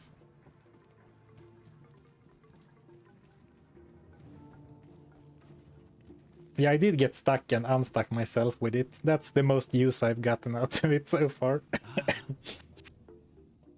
But I do hope I can remember that I have it before we go into areas like the sewers.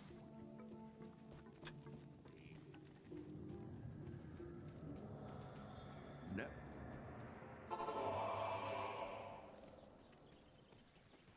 Yeah, but I already went there. Imbue is not gambling.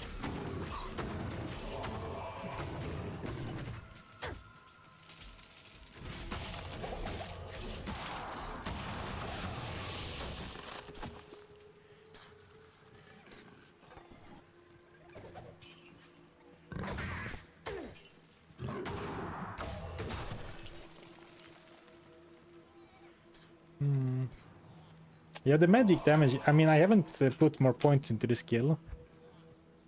But the magic damage explosion isn't as amazing as it once was. Like, as big of a deal.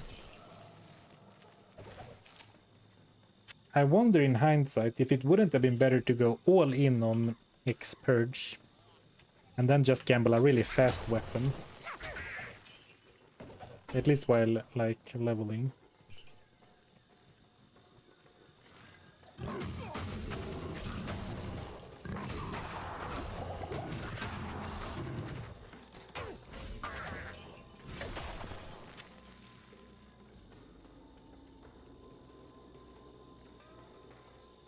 Can you imbue a gambled item? Does that count? You can't gamble an item that is not magic or higher rarity. And to imbue, you need a normal white, non-magic, non-socketed, non-superior item.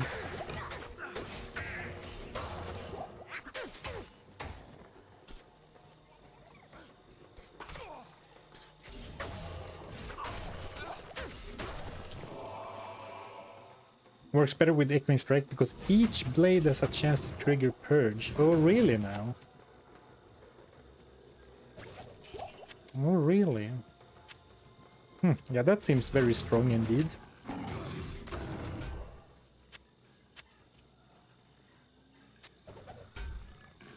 Okay, so I think it has to be here because there shouldn't be more than 3 side areas. Yeah, here we go.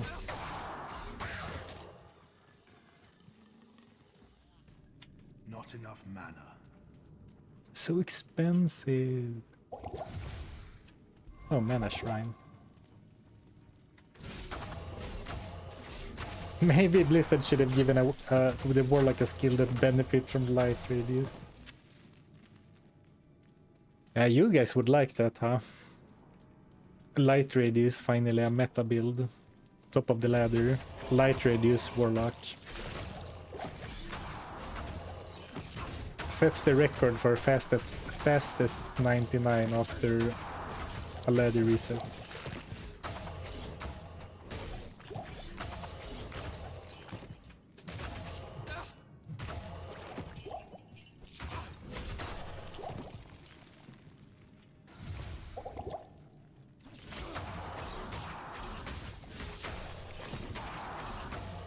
Don't.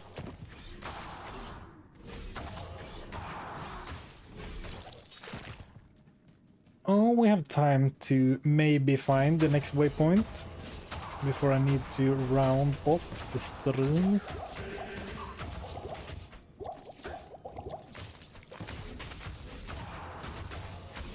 Almost died to the classic Sarfen inventory management in the middle of combat. Made it this time though. I can't carry anymore. Yes?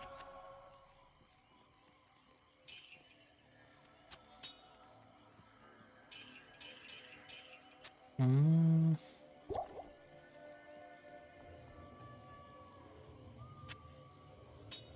So this is like 60k. Well, it depends on how long I'll wait, but right now it's 60k. But next act it will be 80k. Oh, actually, I don't know that, but...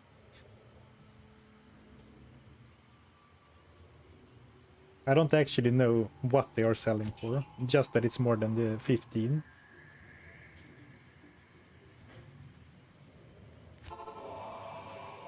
Okay, let's see if we have to go through the Great Marsh. Maybe there is a, how do you say, a side path of a blessed side path directly to the Flare Jungle.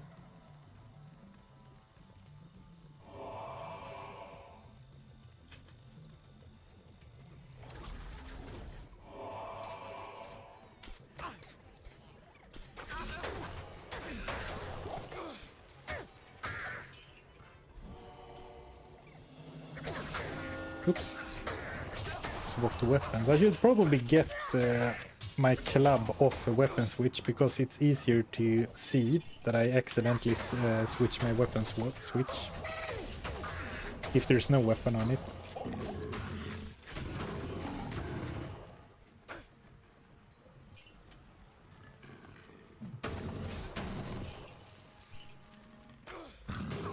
Who's your good luck merchant? Well, I always go for Gheed.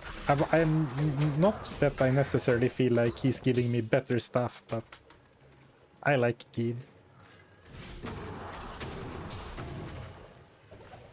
He's even like my membership and Twitch sub icon, right?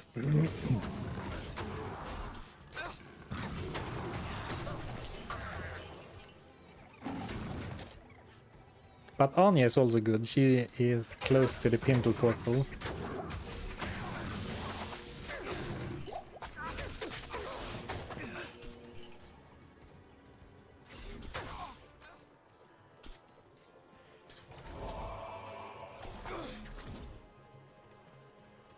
Ah man, it looks like I have to go through... It looks like I might have to go through the Great Marsh. Yeah, there's no path here, no path here. This is too close to have a branch.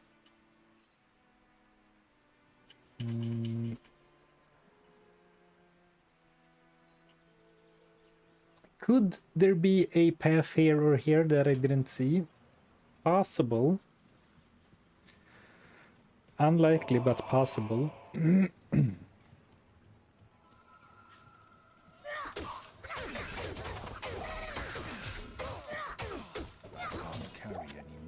I didn't know Gheed existed until I was mentioned in D2 guide videos and your challenge runs. What?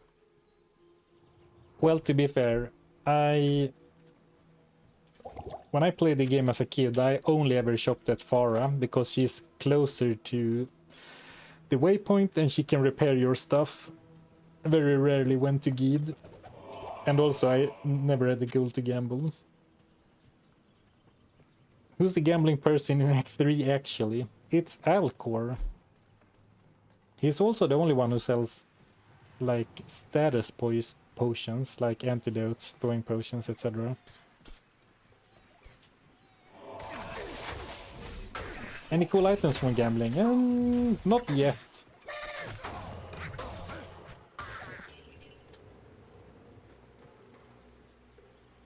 Actually, this was great in Act 2, but there's not as many undead in Act 3. There's more demons, so might go gamble for a new weapon.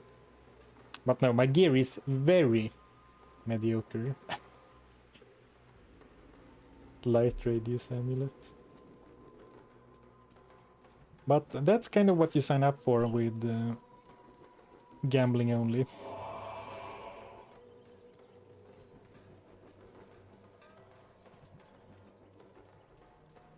Gheed, his Wert's father, inherited his gambling of items. Wouldn't that be a plot twist? I hear that's the main storyline of Diablo 5.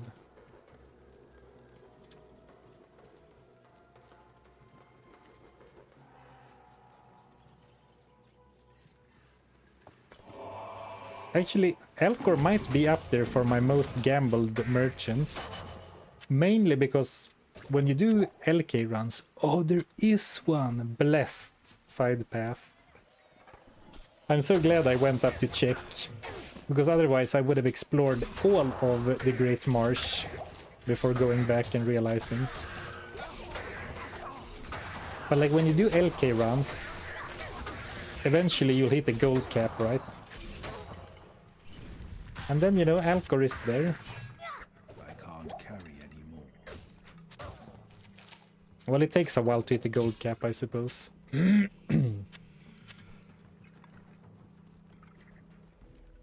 Diablo 5, Gheed strikes back. If they make Gheed the main character of anything Diablo related, I will buy 10 copies. I will pre-order 10 copies. Oh, beautiful. I said we were looking for a waypoint too before ending, and we found it just like that.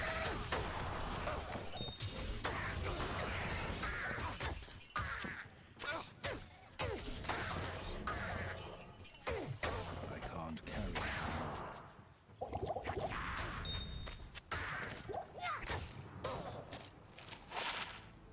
2 to 4 cold damage.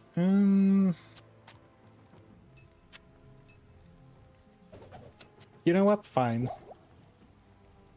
Oh, I already have a little bit of cold damage. Oh, damage is damage.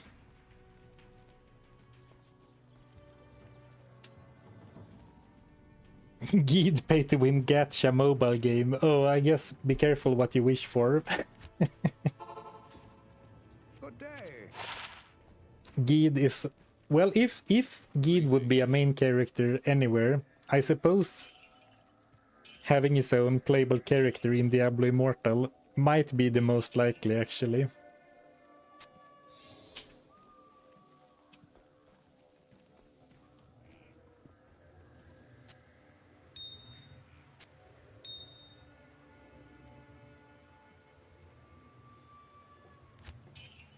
I think it's a good time to round off anyway. My voice feels really strained, but we have an important thing to do first. Ooh, level 10 cleave, nice. 240 degrees. Soon it will be a full circle, and I look forward to seeing that. Magic stat replaced by the luck stat. Imagine if this game had a luck stat. Oh boy. So let's save and exit the game to fix the imbue bug. Oh, we're still on players 3, so I'm actually cruising through the jungle. So what are you doing, Sarfin? You said gambling or imbuing isn't gambling, and that's true, but I'm doing it to sell it. This might be a lot of gold.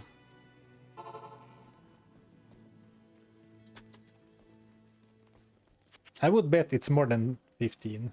Yes.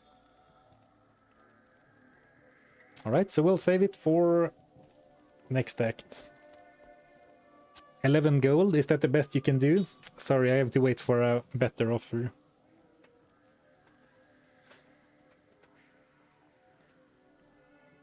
I would love to see Sarfin do some Fallout 2 challenges. Oh, I never played Fallout 2.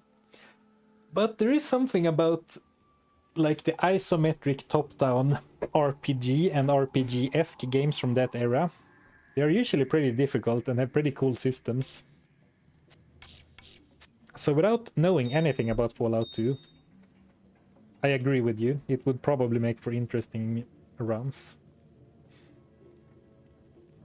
Okay, I'm touching my face a lot today, I noticed. And now you will notice it too, because I called it out. You know what? We need to end this stream on a high note, so I'm gonna gamble I'm gonna farm 3k more, and then we're gonna gamble to fill out the last gear slot.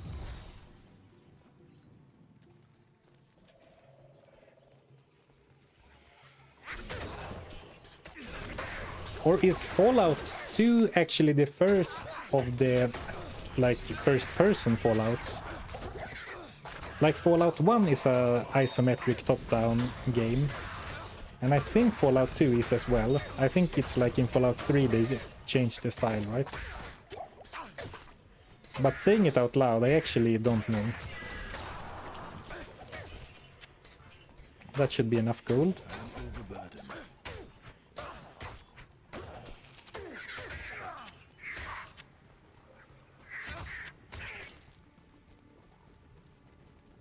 Oh, 3 is the first Bethesda Fallout 2. They switched then. Okay. I didn't know they were made by someone else, the first ones. Heavy crossbow. Good day. My shorthand, or my mental shortcut is that bows never sell for anything.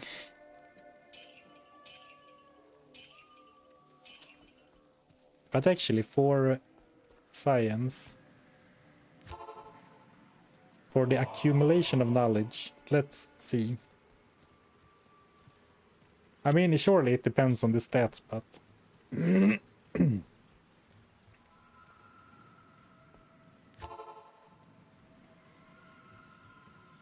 Yes. Yes. 2K.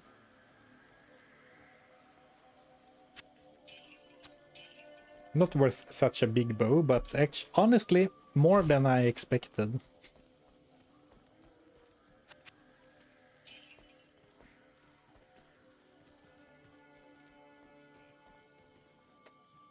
Oh, 24. That was a really successful loot haul. Like, I earned more in that like short 40-second run than the rest of Act 3 so far. Maybe not really.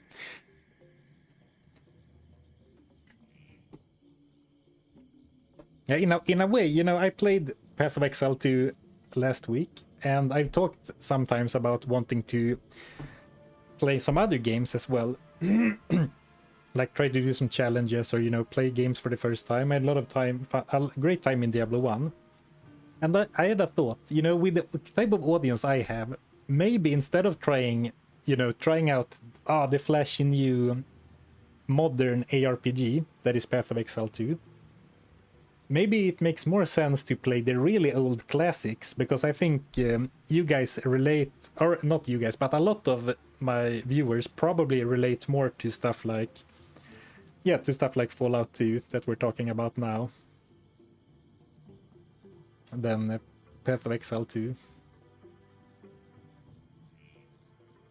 And we can keep reinforcing that old head thing we got going here.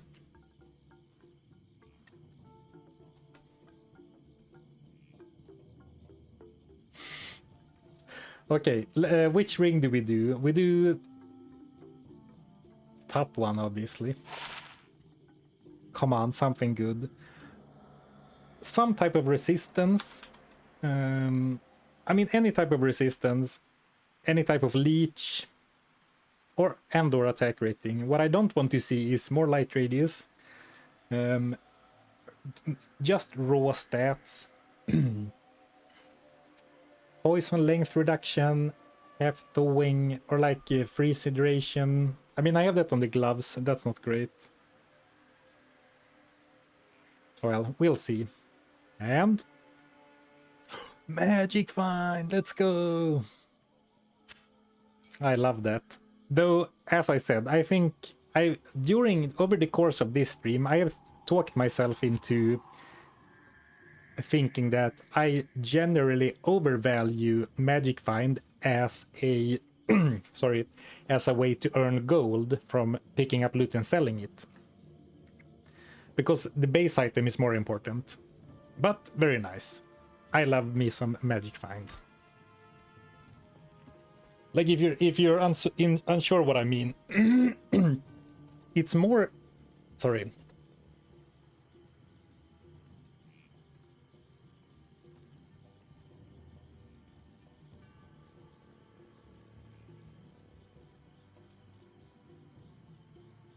It really is the final stretch. Can barely string a sentence together. But what I meant to say is that, like, if I find a claymore, it's not that big of a deal if it rolls normal, magic, or rare, on average. Which is what magic find does. it's more important than, you know, do we find a claymore or a U wand? And the U wand is, of course, on average gonna sell for a lot more. Which is why I keep saying I overvalue Magic Find, because in previous challenges, not only this, but like when I did trade only, a really old video, I also talked a lot about, you know, I need Magic Find to get a lot of loot to sell, and magic items sells for more. And that's true, but I maybe have overvalued it.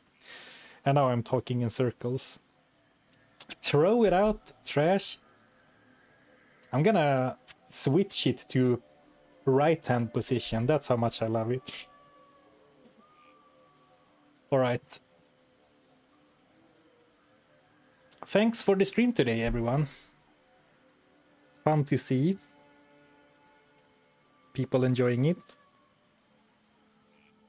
Had a good time. We did 2 full acts and then some, so far so good.